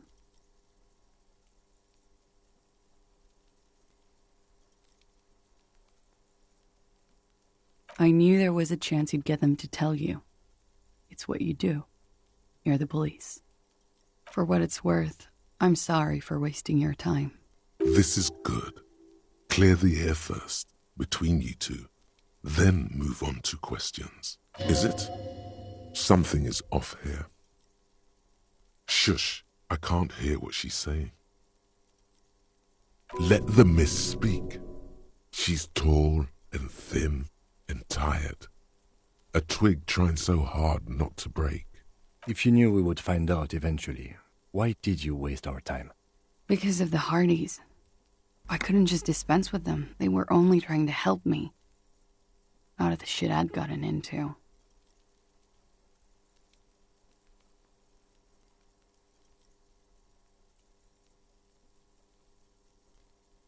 You're right. There's more. You answer to the coalition government, and by extension, the moral intern. Briefly glancing over her shoulder to the sea, as she's done time and time again. A grand expanse of water reaches over the bay and to the horizon. Golden grey in the noonlight. The Pearl, the Muindi Isola, the Occident, and then Oranje, the old, old world. You share a database with them. You send people to their courts.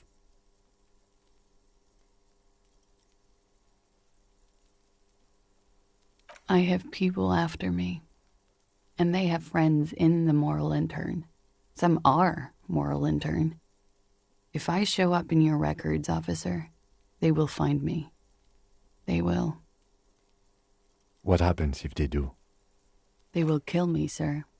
If you file my name, take me in for questioning, enter me into the moral intern mill, well, then I'm fucked. For nothing. This murder didn't have anything to do with me. Actually, this murder did have a little to do with her. It's not nice, but it's not illegal. Not here in Ravachol, or even in Oranje. What exactly did you do? Industrial espionage. I joined a business collective with the intention of betraying them. I did my job well enough to be asked to do it again, with a bigger company. The kind you really, really don't fuck with. I took their ledgers, 2 decades worth of accounting. I need the names of the companies involved and who hired you. The job was Louis County Savings Bank. They sound small, but they're part of the Louis Scott conglomerate. That was the second job. The first was some printer company. You wouldn't know them. As to who hired me for the job, I don't know. But they're after me too, along with Louis Scott and their friends in the MI. Once you're done in the competitive intelligence circuit, you don't have allies. You're radioactive. Lowe's Cap. These people engineer financial disasters in second world countries. The conglomerate also includes the Bank of Consecration, Airberg, and the popular Papalolo line of dairy products. Yeah. Papa fucking Lolo wants to kill me.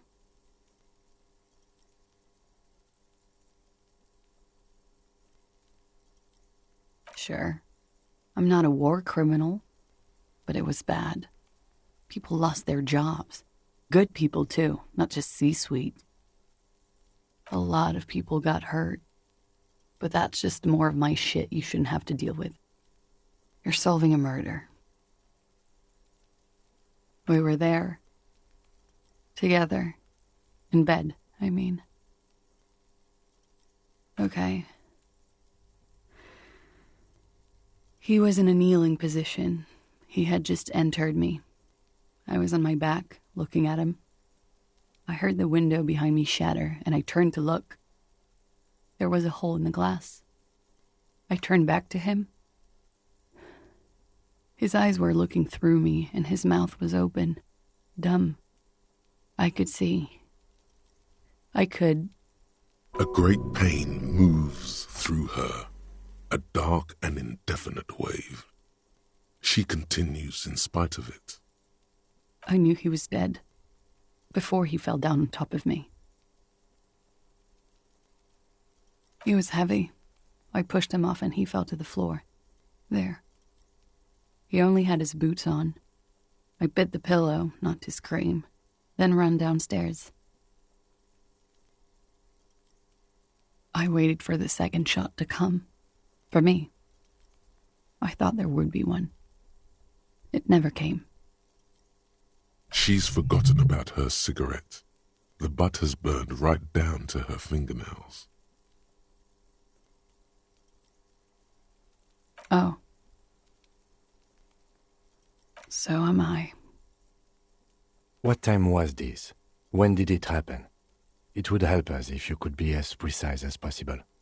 11:30 to 12:15. I don't know the exact time. Around midnight. It's okay. Were you inebriated? Not as much as usual. He'd done a line, plus other things. I was drinking. Wait. Titus said she was gurning her jaw off, much more than usual.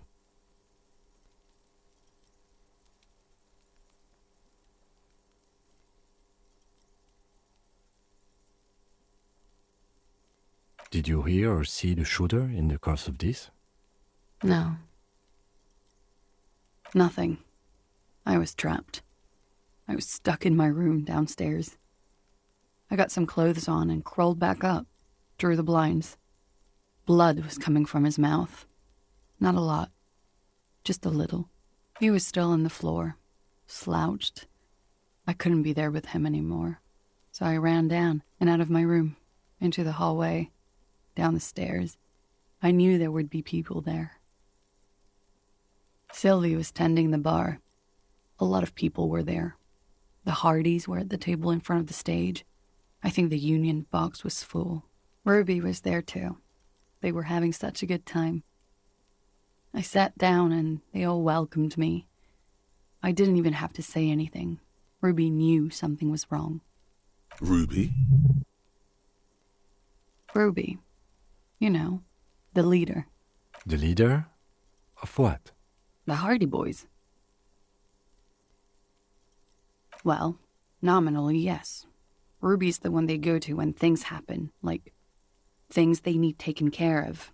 She's the organizer. This Ruby, in her phrasing, is entrusted with great power. She trusts her. So do the others. Well, Ruby said let's talk upstairs. I showed her the room. I've known these people since December. They know my situation, that I can't leave a paper trail. Ruby was the first one I told. She said she'd take care of this. It's what she does, you know, take care of things. I helped her get the body to the bathroom. We used a belt to pull him up under the shower, to keep him upright. To mislead you, they were tampering with the body. To produce lividity, matching a hanging? Yes. We completely missed the tampering. Looks like you got there in time. What was this, 20 minutes after death? About 20, yes. Ruby explained it would make the blood... You know what he does. Ruby went outside to talk to Titus and the boys. I was just looking at Lely in the bathroom. I had to put his clothes back on. His armor, too. It was tough, but I've seen him take it off and put it on many times. It took Ruby maybe half an hour to come back with Titus. I'd gotten him ready by then. They carried him out. I knew what they were going to do. Make it look like a hanging. Ruby said they would. Ruby said to wait here. She also said I wouldn't see her for a while. That we should lay low or something. So I did. I don't know. I haven't seen her since.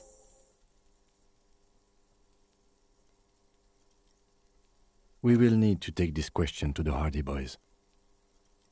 Interesting. Why did this Ruby go through so much trouble to hide something someone else did? Look into this later. I may have.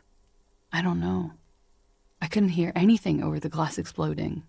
The gunshot wasn't that loud. This is something to keep in mind when assessing the distance of the shot. What? Why would I put myself through this insanity? Get myself cornered like this? He wouldn't have died if it weren't for me. I know that. But I would never hurt him. Rage? Who knows the dark currents where lovers go? All kinds of crazy things happen when drugs are involved. Sweet, sweet drugs. He was a serviceman. He must have had a gun. Somewhere, lying around, close to her hand. Now, you guys suddenly have theories pouring out, when they're obviously just stabs in the dark.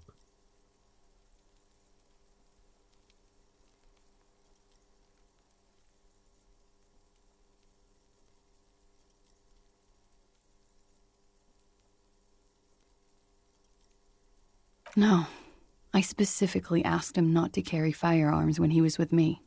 He only had his stupid armor. I did not kill him to defend myself from rape. I told you before. That wasn't what happened. True, sire. 'Tis true.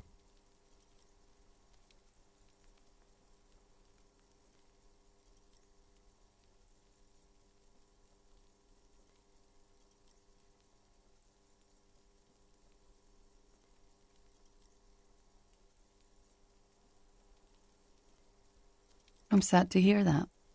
They must have said it in some fit of frustration or under pressure. They couldn't have meant it. I've talked to them after it happened. No one has implicated me. She's getting scared now. Of you. The downstairs people. All of it.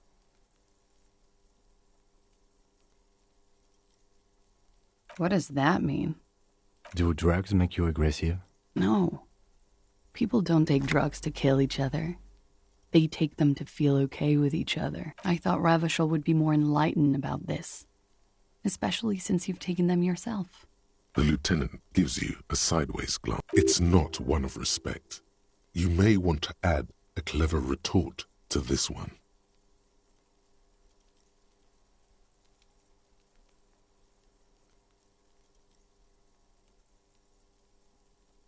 She looks at you, confused. The lieutenant shares her confusion.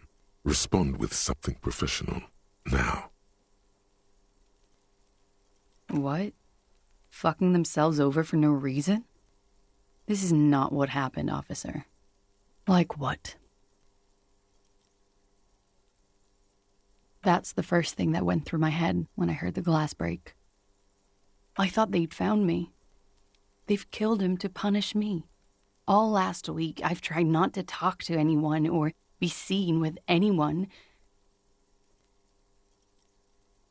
so they wouldn't be hurt. I've come to understand, however, this is paranoia. What happened didn't have anything to do with me. I just don't know. I don't know anything. We can't go after loose cap. Not yet. There are other, saner leads. I don't ask you to, Lieutenant. If there's one thing I know, it's that you'll get nothing from there. Last week, Angus and Titus's brother, I think he's called Tibbs, took care of it. You should have another look at that window after this. Reconstruct the scene. It's right there. Yes, you see the glass sparkling out of the corner of your eye. Because I'm an idiot. Which is an indicator of truth. Idiot. She's nothing of the sort.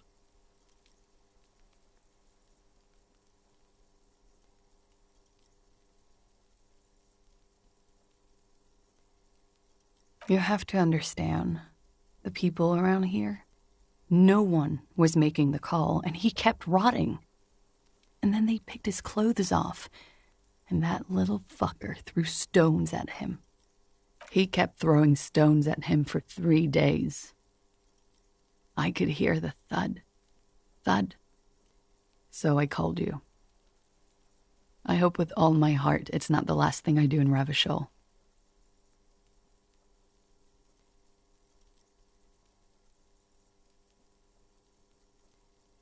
She definitely called the cops. That was task complete. It could not have been a lie. That is impossible.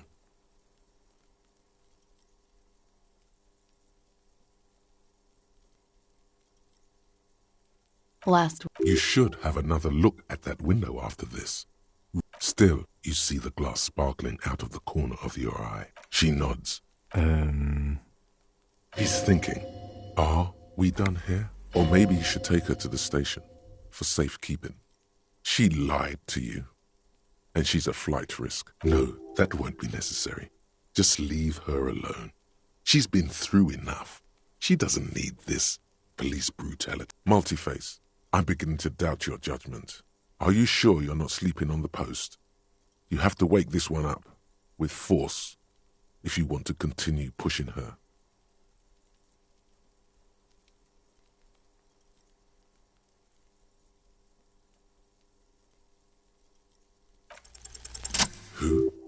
What? Dear God, you've been lied to. She could have killed her lover and lied to everyone. She's not candid at all. She's smoke and mirrors and willow-wisps. She probably didn't give you her real name either. Why would she? Arrest her immediately, before she further entangles you in her web of lies. There may be grounds here, at least for an extended detention. A little whimper. The young woman hears you. She's looking around.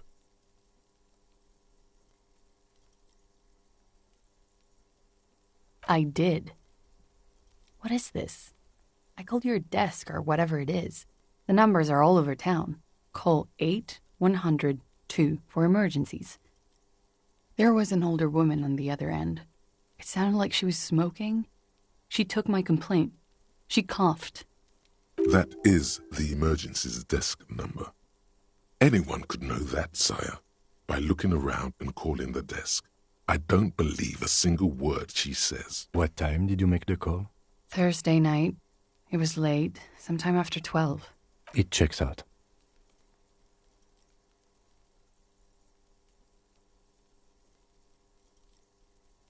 But I know the time of the call, too. I know I have not been 100% truthful with you officers, but I am now. Why is she so angry then, if she's so sorry? I did. Very good, sire. She will never admit to it, but we can see that she didn't. I agree. You wouldn't give us your real name, not when people are after you. Okay. Tighten it. You've got her. Okay. Yes. It's not my name. You log your work every week. It's all transmitted to Common, sir. I couldn't just beg you not to enter my name. So I lied. Like I lied before. Like I did at LCSB. I have to lie all the time. I'm so tired of it. She's not lying now. She really is very tired. Her metabolism is failing her. The afterglow of whatever narcotics she's been taking is wearing off.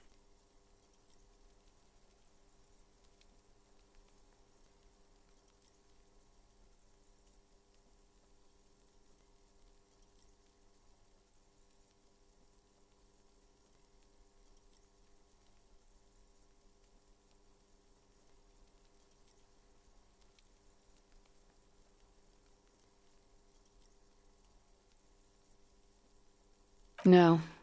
It's submerged in a plastic buoy on the coast, in the reeds.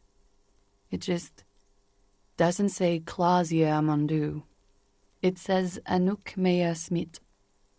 Falsified documents? Passport and visa. Given to me by my employer. I can't even use them. My employer probably leaked the name, Mea Smith, to hurt me. Why would they do that? I didn't show up to a rendezvous. They don't take that lightly. I didn't show up because I was afraid they'd do something to me. The job was finished. I'm just a liability now. West of the boardwalk, in the reeds, on the coast there. I put it there when I first arrived. Haven't been there since. I'm not sure I could even find it now. It's useless. The wind rises, so do the hairs on your back. Somewhere west, small bubbles rise from a plastic ball floating in the water. Rusty, the color of oversteeped tea. Long, spindly arms are spinning the buoy around, turning it, inspecting it like a magic 8-ball, trying to find a way to snap it open. Nothing is useless.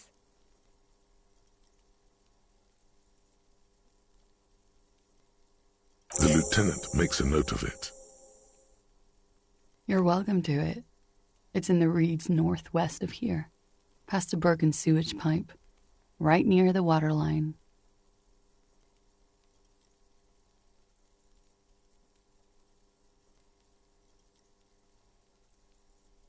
It's Katarzyna Alazie. It's a Grad name, Jimsk or Yugo-Grad in origin. Not Occidental at all. Smells of motor oil, tiger, economic desolation, and rock music-infused alcoholism. My parents were Zhimsk immigrants, but I'm nationalized Oranese. All I remember is Oranje. Alasia is my father's name. Of course, she doesn't look like an Oranese woman at all. I've always had that going for me. Oranese women do not win beauty pageants at 14.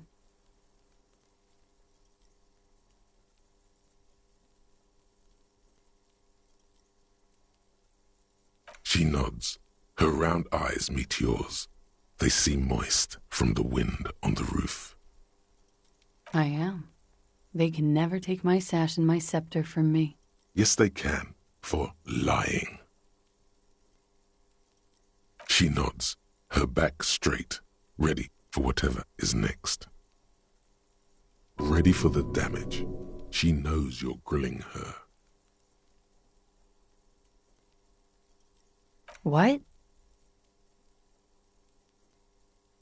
But I haven't done anything. Anything illegal. Failure to aid a police investigation. She purposefully misrepresented information crucial to the case. Fucking mind games. Enough. That's right, gang. Stern and merciless now. Stern and merciless as we reel her in.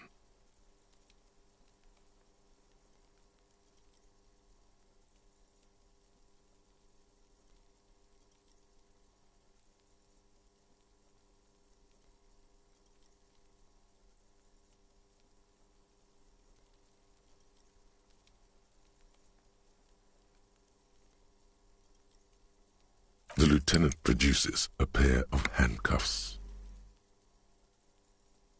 Please no. Fragile, unshielded. Her voice is thin and tired. I think I know who did it. Who shot Lely. I can tell you. I can help you. She's silent for a second, as if looking into herself for certainty. Then, in a hushed voice, she says, Ruby. She has this thing for me, ever since I met her and the boys downstairs. She's been pretty frank about what she wants. What she's saying is... sex? And more.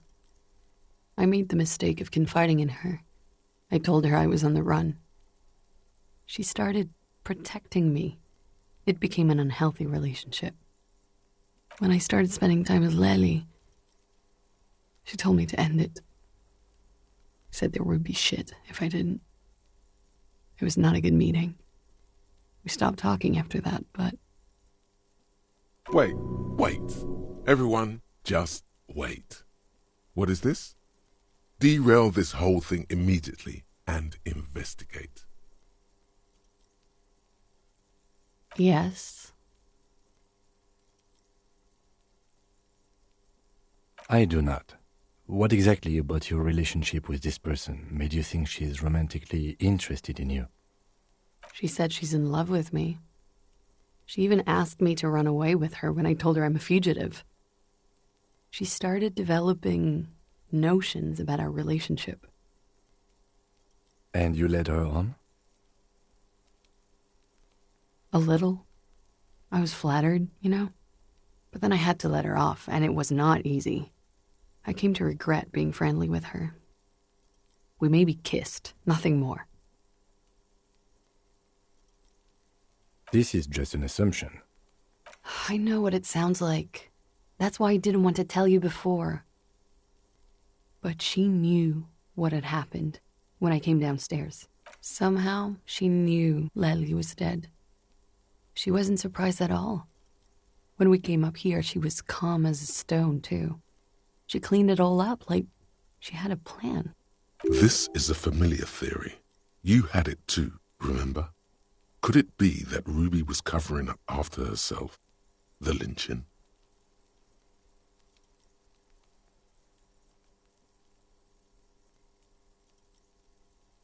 She came over one night, drunk, said she'd turn my life into a living hell.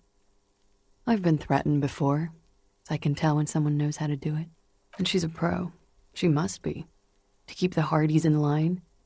I tried severing ties with her after that. I thought it had worked, but... Some of that fear is still with her. She exhales sharply. What are you talking about? She's afraid you'll arrest her. You said there was a secret route there, right?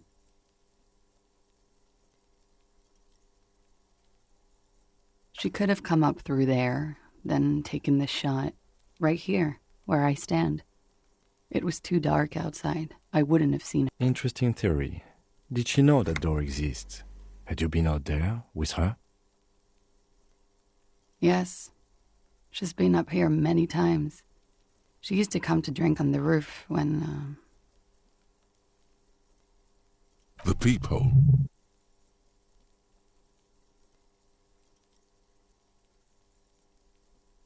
She would have seen us. My bed is right next to... You mean to suggest she made it? No. No. Why would she do that to herself? No, I just remembered you told me about it, and... She's not really sure. It was right above the bed. She could have seen all sorts of things from there.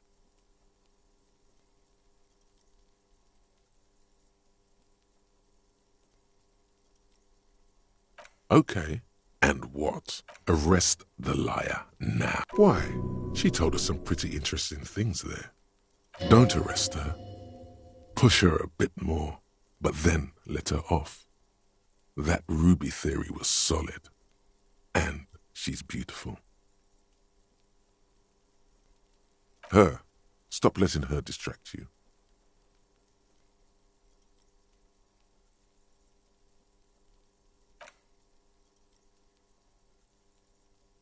Thank you. Thank you. You won't regret it. Something tells you, you will.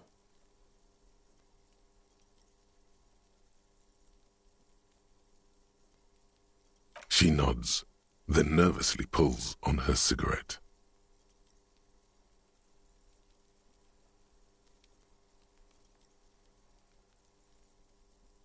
Okay.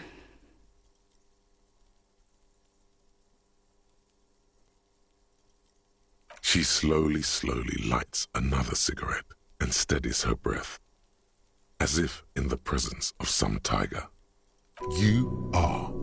This is not the end of this.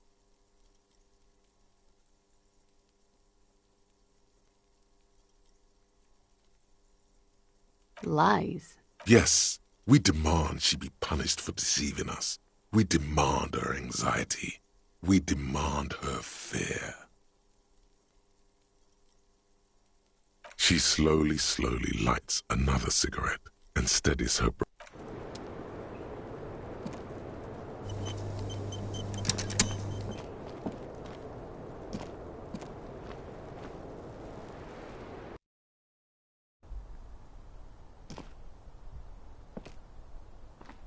This window is pristine on the inside, unlike the one next to it.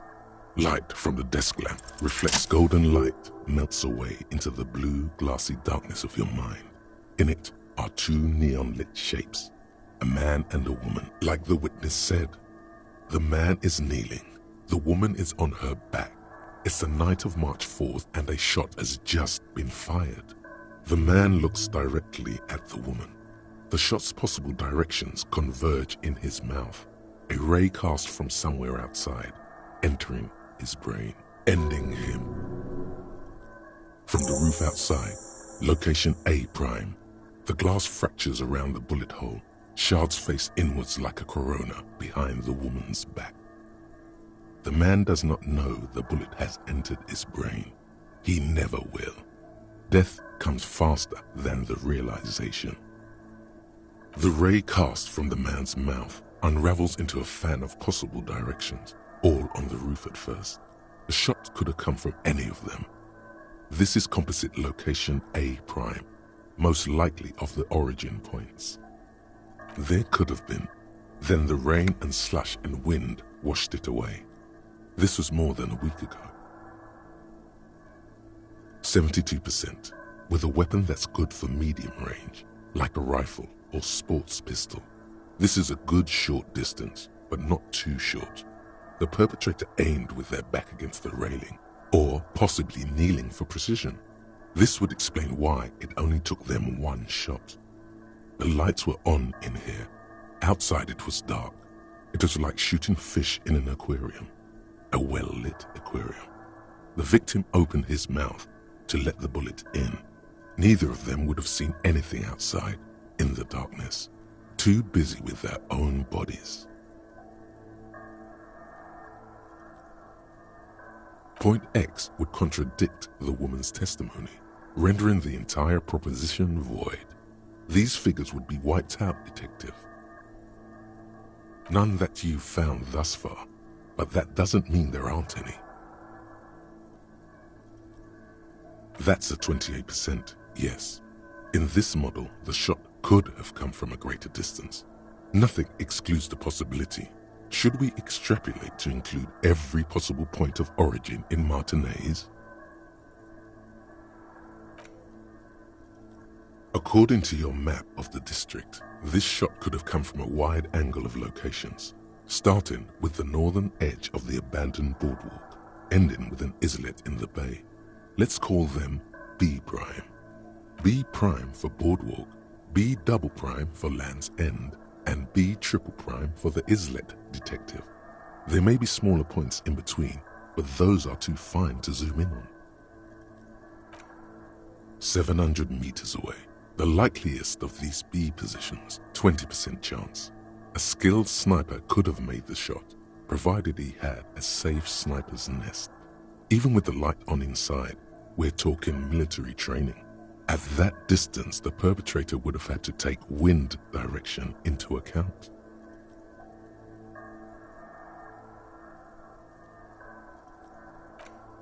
"1.2 kilometers away, the least likely of these positions. Let's say 3%. A truly skilled sniper could have done it, possibly from a tent. No, too far-fetched.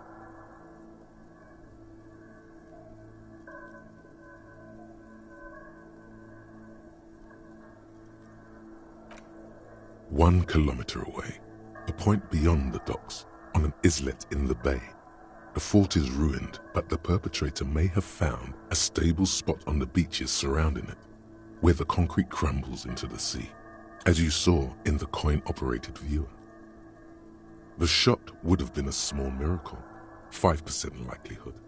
There is an extremely narrow field of view from the bay to the window, between Rue de Saint-Ghislain 10 and 33A. The angle would have been extreme, and access to the islets is questionable." From where, precisely? I see you have given this a lot of thought. Are those the locations you've singled out in addition to the roof?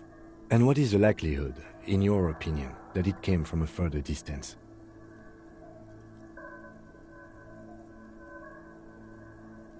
Okay, well, we should see if there is gunshot residue or sniper nests if we go down the coast. Rule these spots out one by one. It would be the diligent thing to do. Until then, personally, I'm going with the roof version. It fits the hidden path through the whirling. A simple hypothesis.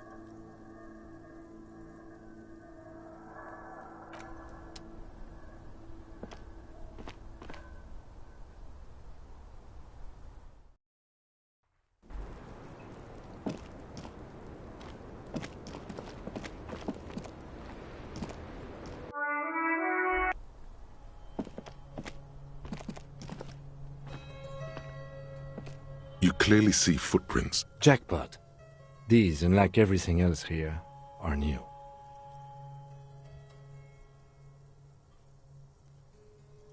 Large prints. One person has been here. Shoe size is 41 to 42, maybe 43. It could be a large-footed woman or a small to average-footed man. Of course. Damn.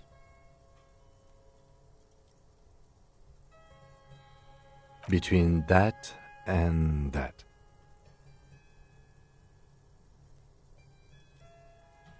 Everything around you is quiet. The prints crisscross the workshop floor. It means someone snuck through what seems like a secret route leading to the roof. The roof from where you can shoot our victim. This is significant. These prints, officer, could be the prints of our killer. And if not, at least they're a good argument for this Ruby doing it, to present to Titus.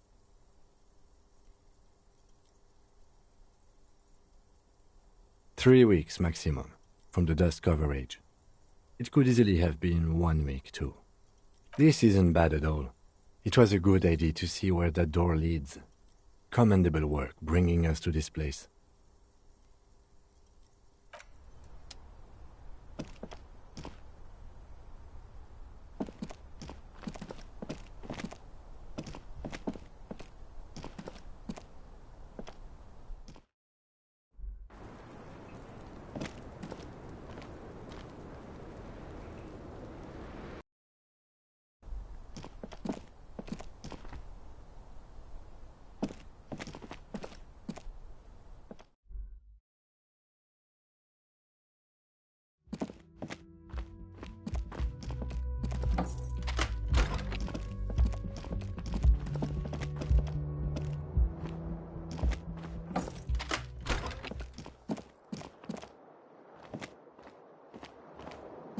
The window stands broken in its frame. Cold, the morning light hurts your eyes. It's hazy, but you see the ocean and some war-torn buildings.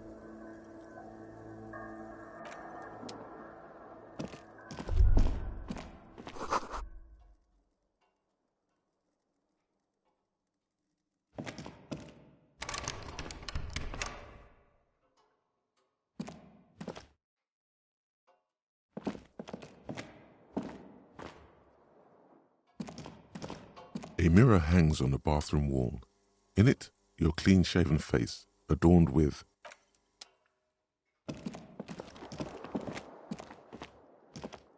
This fan has two chain pull switches. One ends in a tiny fan, the other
Wow. Just wow. I hope you really enjoyed yourself up there. Had a cathartic experience. But that really sucked. It's safe to say this is about your karaoke performance.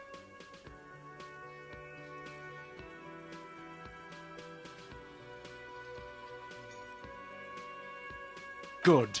It's good you're sorry. I'm not letting anyone up there anymore. Now, what did you want?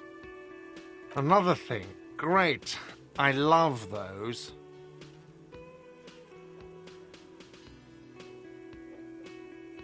Yes?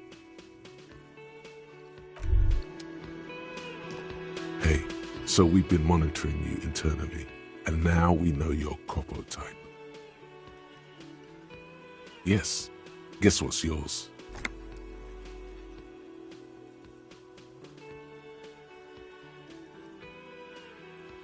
That is only a ludicrous daydream.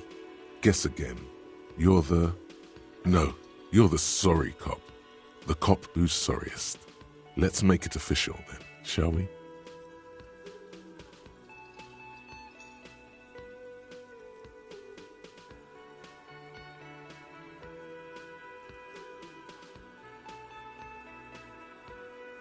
No, you don't. Come on. You'll be back to saying sorry in 2 minutes. Stop wasting time and begin the repentance. Wow. Okay. Fuck off. Maybe we were wrong about you then. Check out the big balls on Firecop.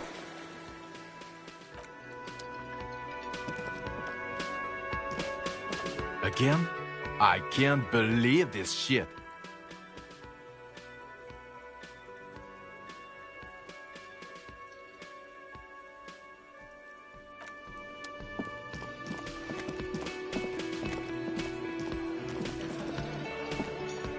It's you again.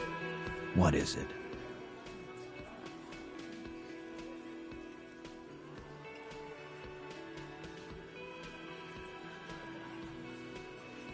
Why?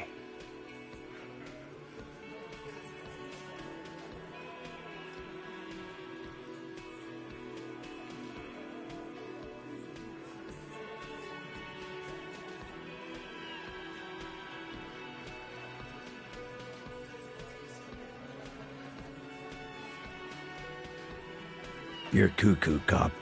I'm the only man responsible for this unit. Get with it, or fuck off. How many times must I tell you? Yeah, fuck off!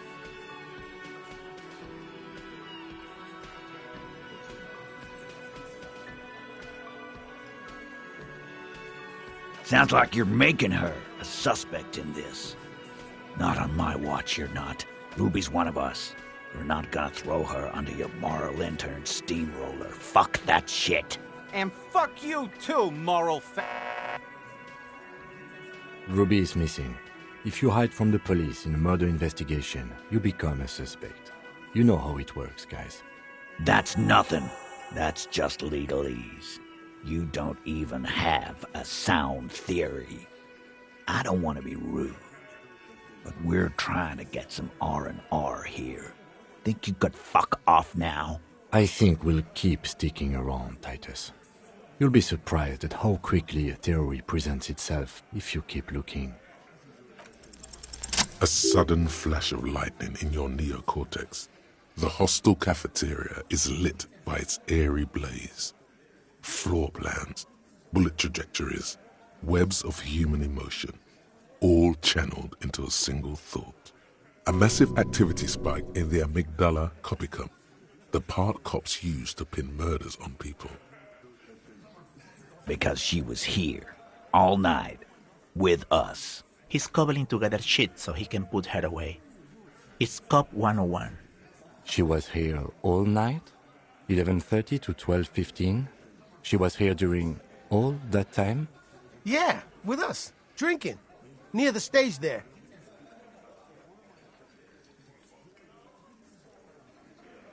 No. That's a lie.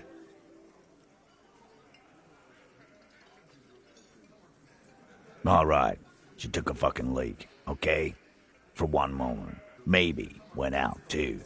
She has a complex operation to run from her lorry. She's a busy girl. Always has been. This complex operation is probably something illegal. Just because she was gone for 5 minutes doesn't mean she magically got to the roof and shot the merc.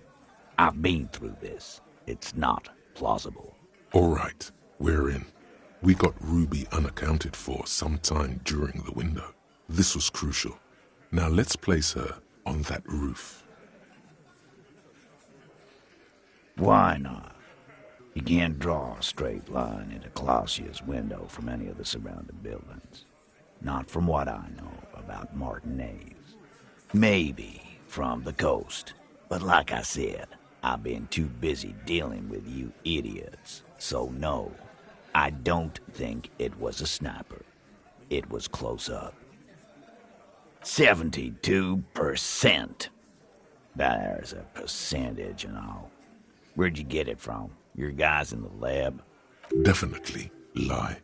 The truth is not credible.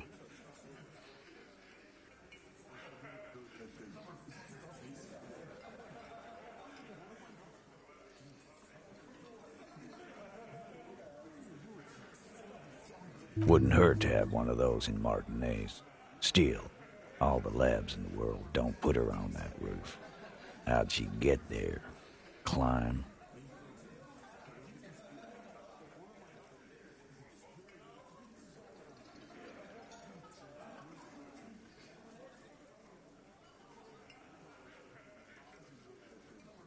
How?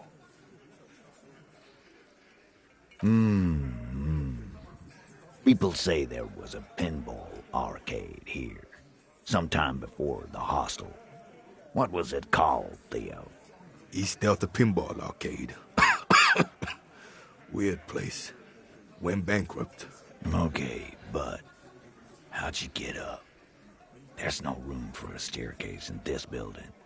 Or an elevator, for that matter. The elevator is outside the building. It's an old dumbwaiter used for moving pinball machines up and down from the workshop. Ruby could have gone up, shot him, come down, all under 7 minutes. That's quite the theory. We need to have a look at that secret passage, boys. I'm on it, boss. Right when the law clears, me and Angus are going up there. It's a dumbwaiter, not an industrial lift. How about I go instead of... Just now. You got something else to back this route up? Or is that it?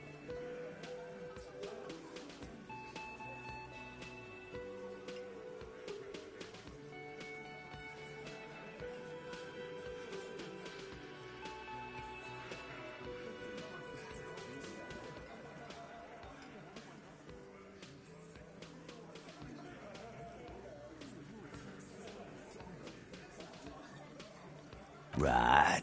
What the fuck does that got to do with Ruby?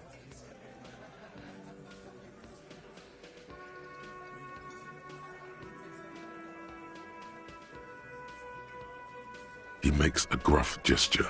He gestures with his beer can. So you haven't won him over yet. That bad boy goes down on the table. Footprints. Recent? The tracks were recent, but not worn down in the right foot like Ruby's.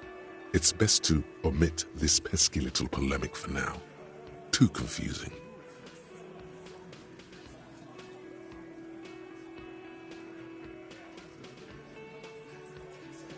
What else could you make out? How recent? What size?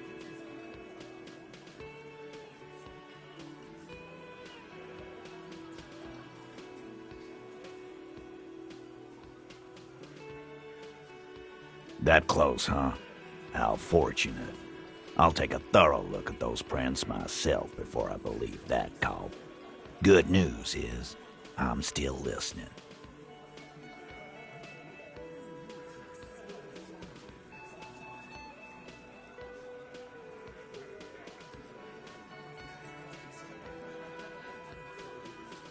I don't like guessing, Carl. No. It opens the steel door in the kitchen, the one that leads upstairs to the roof. This key was right here, with you, all the time. Quit jumping to conclusions, Theo. You took that key. Did it look like it was recently put there? No, the ribbon was old, faded. It had been there for 20 years at least. Why? This doesn't make sense. It's damn interesting, but it doesn't fit well, and you know it. It doesn't fit well, but it fits, and he knows it.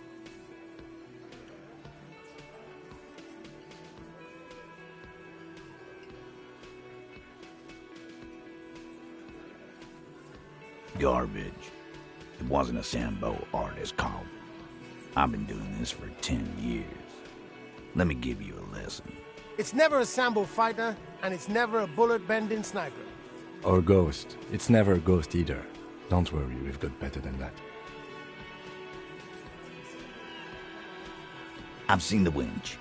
I'm not blind. You saying it's part of the elevator she used to get up there?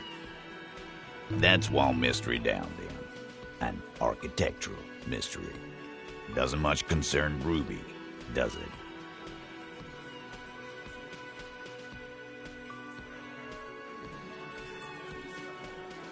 Firmly doesn't go well with could've.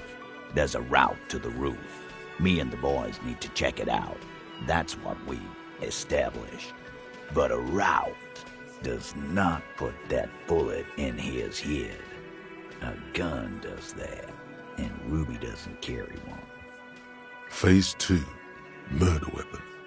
Get a gun in her hand. If not that, then at least a shadow of a doubt. In the shape of a gun. Just don't contradict yourself. If it doesn't sound like Ruby did it, maybe keep it to yourself.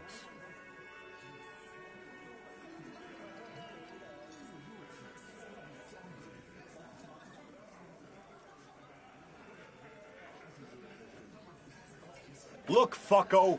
Ruby and I are pretty tight. She would have showed me the gun if she had one.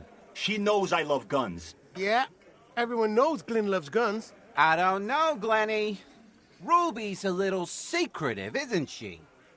Wasn't like she told you every little thing.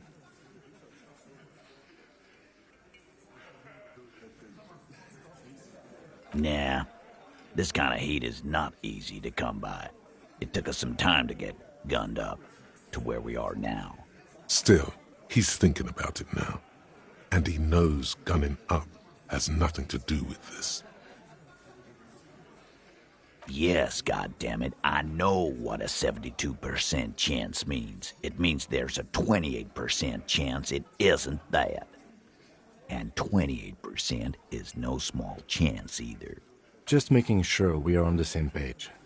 It doesn't all fit. We are just sharing info, candidly.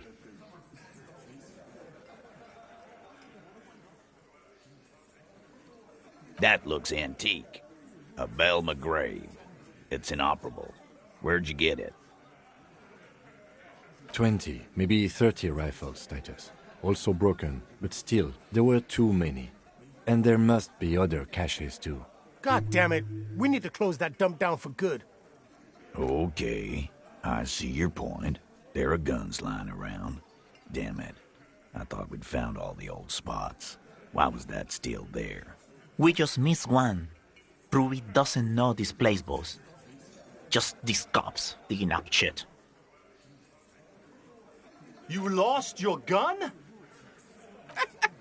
Tell me, did you lose it before the murder?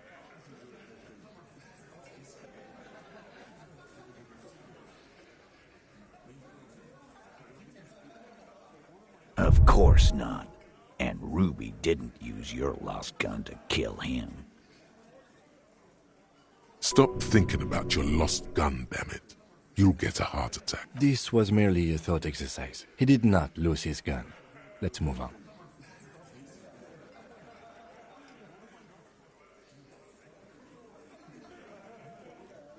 I don't know, cop. Why don't you find your lost gun first? Easy now, Al. This isn't comedy hour. Titus, we're not seriously considering it, are we? Ruby wouldn't do this. Why would she do something? Phase 3. Motive. The last component.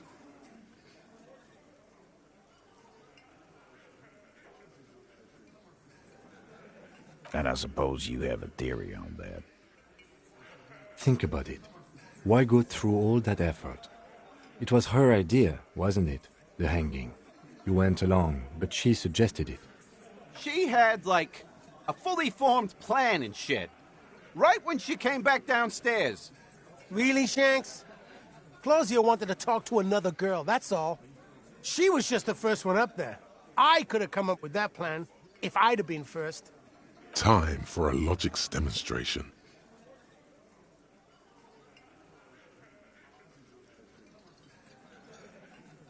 He scoffs. Think. You kill him. Get up there. Shoot him. Get down. The man is silent. If she used us to cover her own shit up, well, that's a serious violation of the Hardy Code, boss. Which is why she didn't. She would never do that. Why aren't more of you defending her? This is fucking stupid, Titus. Glenn, I thought the same thing when she skipped town and left us in this shit. Oh, so he didn't rule her out completely. And she skipped town. This is good. Yeah, like what? A thing? You mean? Behind his squinting eyes, dominoes are falling. Fast. It's all beginning to make sense to him now. Yeah, but they're both girls. Girls like girls too, Angus, sometimes. This is one of those times. She liked Glacier.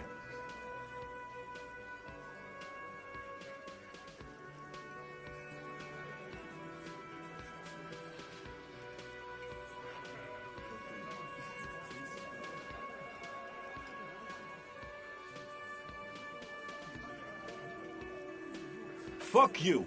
First he says she's murdered him. Now she's a too? It's a lie. Come on, Glenn. She likes Monica's titties more than you do. Everyone knows which way the wind blows there. I did. I knew it. That's why she didn't fuck me at Fatty's birthday party. She didn't fuck you, 'cause you're 40, and you still live with your mom, Dennis. Ruby then threatened her and told her to end her relationship with the deceased. This is some sordid shit. It's also the kind of garbage our Miss Aronier puts out to cover her own ass.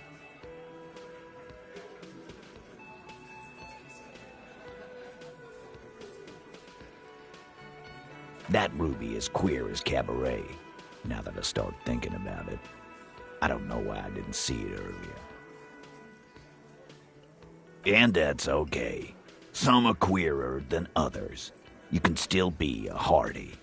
But if you bring your own personal shit into our outfit... And then, boss, use us to cover it up? I mean, that's just fucked up. If it's true. But it's not. Right? There's no fucking leadership challenge. Just when I thought you were taking this seriously, cop, you put your head in your ass. Man, now he's just throwing shit against the wall to see what sticks. Okay. We've ruled out infighting. That's how this works, by exclusion. Remember, all we need to do is rule Ruby out too. That's all this is. There's a bit of truth in there for Titus to react so brashly. He does not like his authority questioned.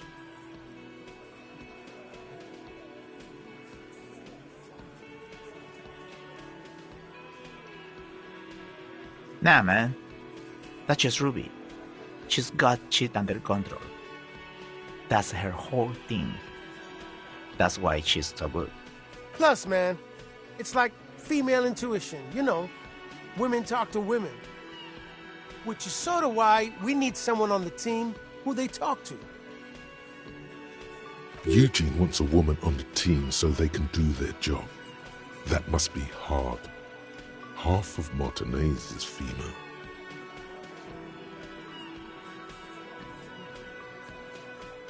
Yeah. Wishful thinking has no place in a police investigation. A more serious consideration that you wish to avoid is that she knew what happened because she did it.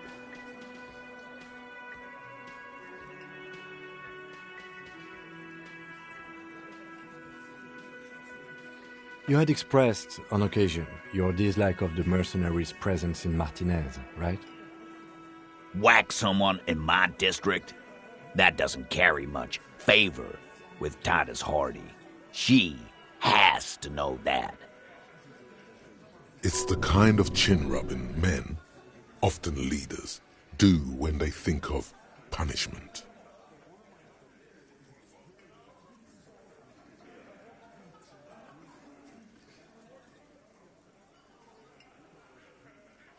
Silence. He looks around the room. The old man in the corner nods. A very small nod, and a trickle of tobacco spit on his lip. This is the only option he cares for. Yeah, I see it.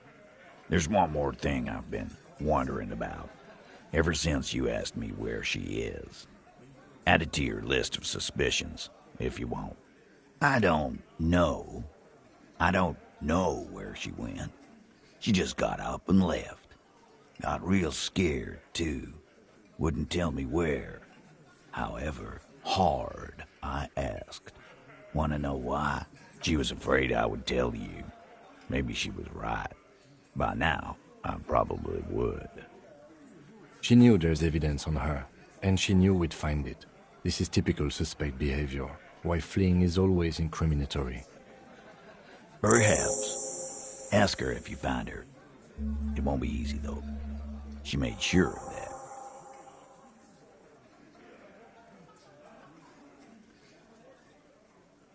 Friday afternoon, when you first arrived, I got word the RCM was in town.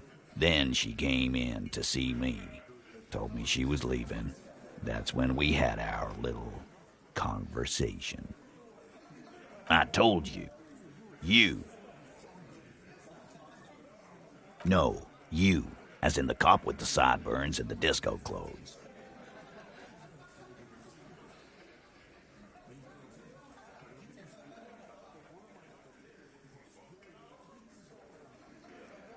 Sure. Normal. You know, when I first saw you limping here, I thought she was paranoid or sniffing her own supply. But now I'm not so sure. She said you have a funny taste in clothes and that you won't stop. Never. Not until the case is solved. And then the next case. And the next. Until you have something on her. She said she's heard of you from Jamrock, that you're a human can opener, that you play suspects against each other, open them up like cans. Fucking hell. Titus, did he just... Open Angus up like a can? Yes, he did.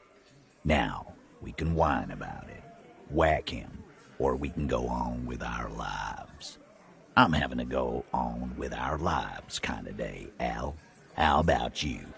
It's not an actual question. Silence. He nods.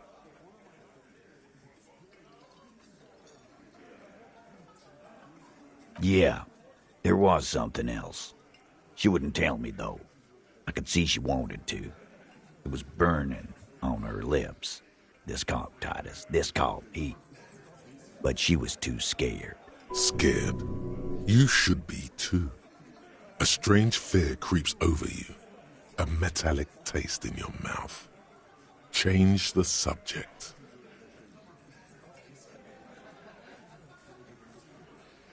She's not far. We know that much.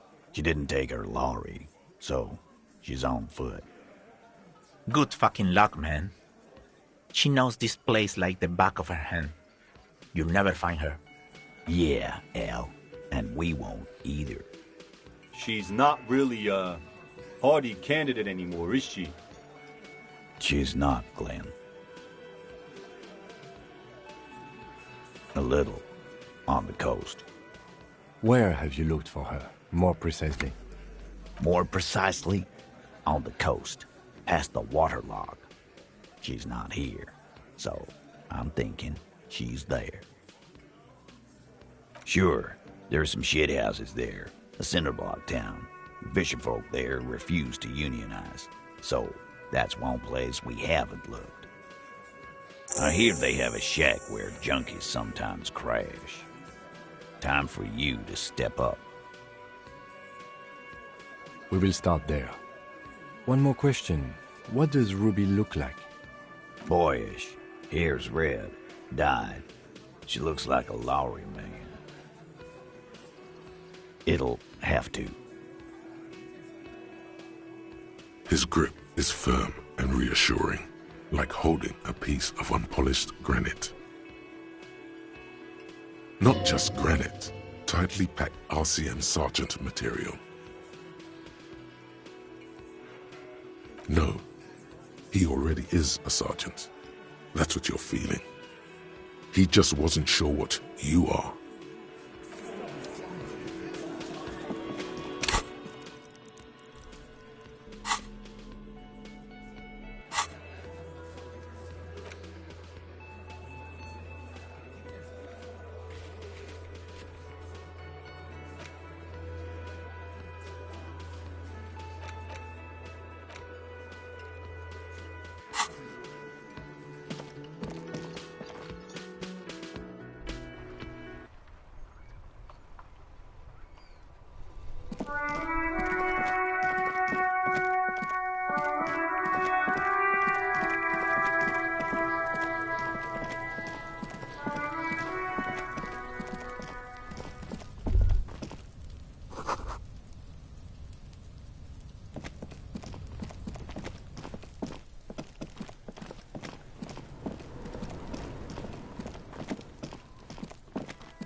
Hello again, officers. Have you come to admire my mural?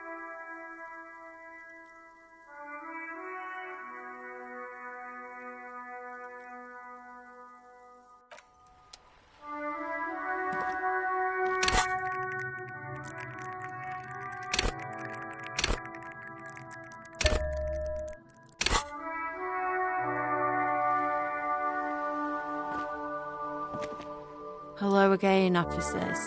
Have you come to admire my mural?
Still, no response. No response. Wherever this was.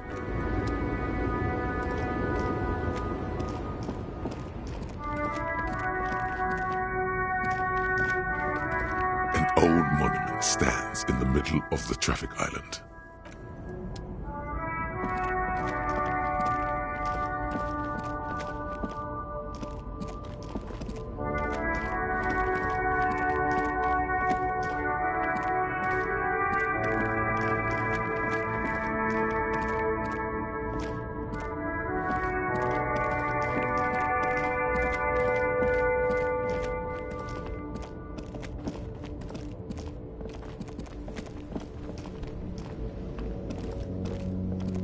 Still here.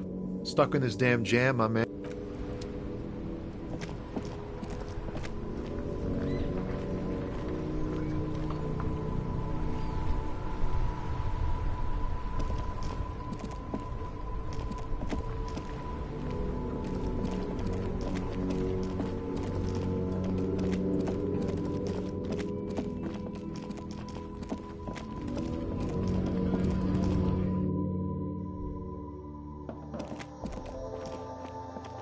A small cabinet on the wall is filled with various medicine bottles, nasal sprays, and blister packs.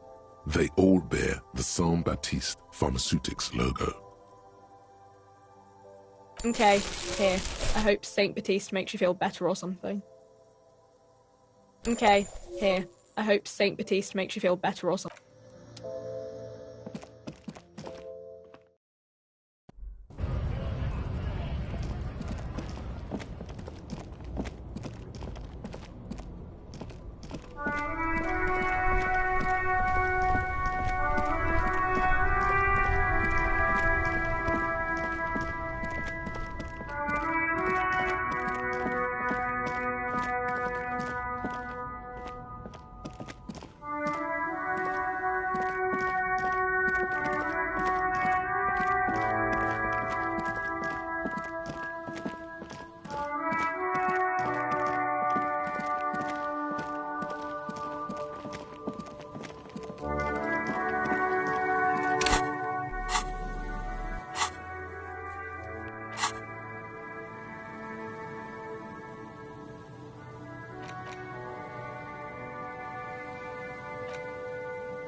trap is full of...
Tequila sunset.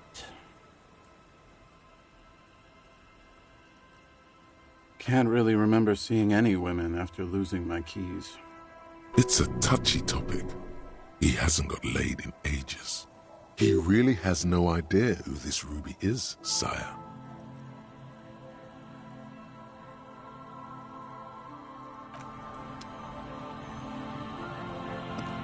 The legend returns.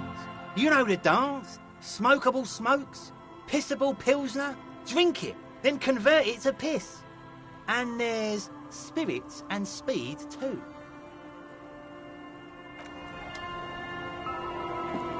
Danko. There's no waking.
Look.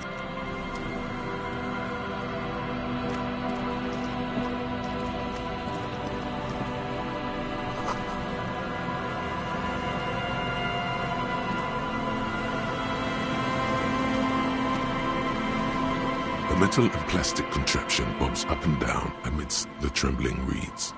That over there must be the boy Klaas you told us about. The one she hid her passport in. We should take a look. Ooh, hidden things, secrets, lies, cold, air, tendons. Snapped the cords, keeping the boy in place. A little longer, and it would be floating, moves across the water, leaving no traces. Splendor.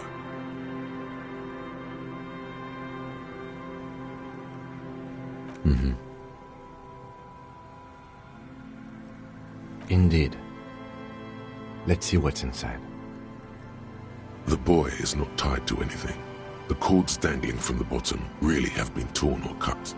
You lift it out of the water easily, noticing how light it is. The number 11 has been written on the yellow plastic. It hasn't been in the water for very long, but it's already discolored and slimy with silt. A latch holds it close, but only just barely. The brittle metal of the latch has cracked. Simple construction. Very unsafe.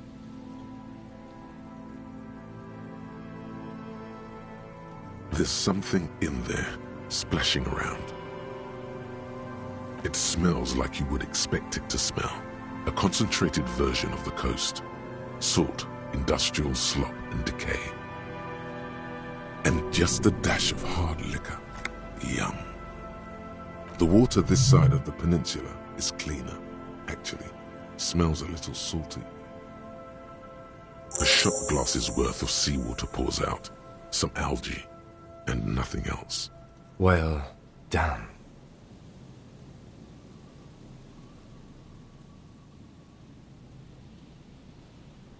I have no idea.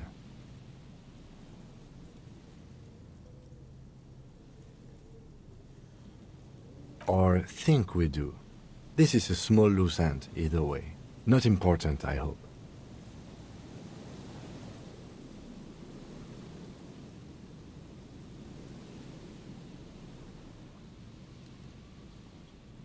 Could be.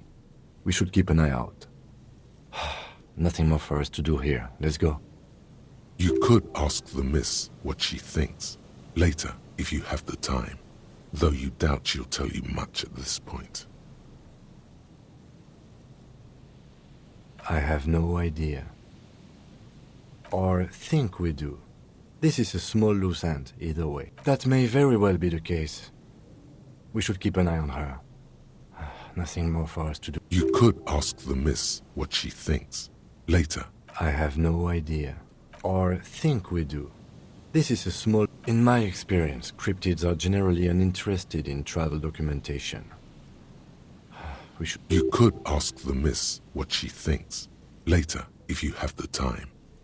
I have no idea. Or think we do. This is a... Might have been Glacier. Might have been the people after her. Might have been a local drunk. We should go. You could ask the miss what she thinks. Later, if you have the time. Though you doubt she'll tell.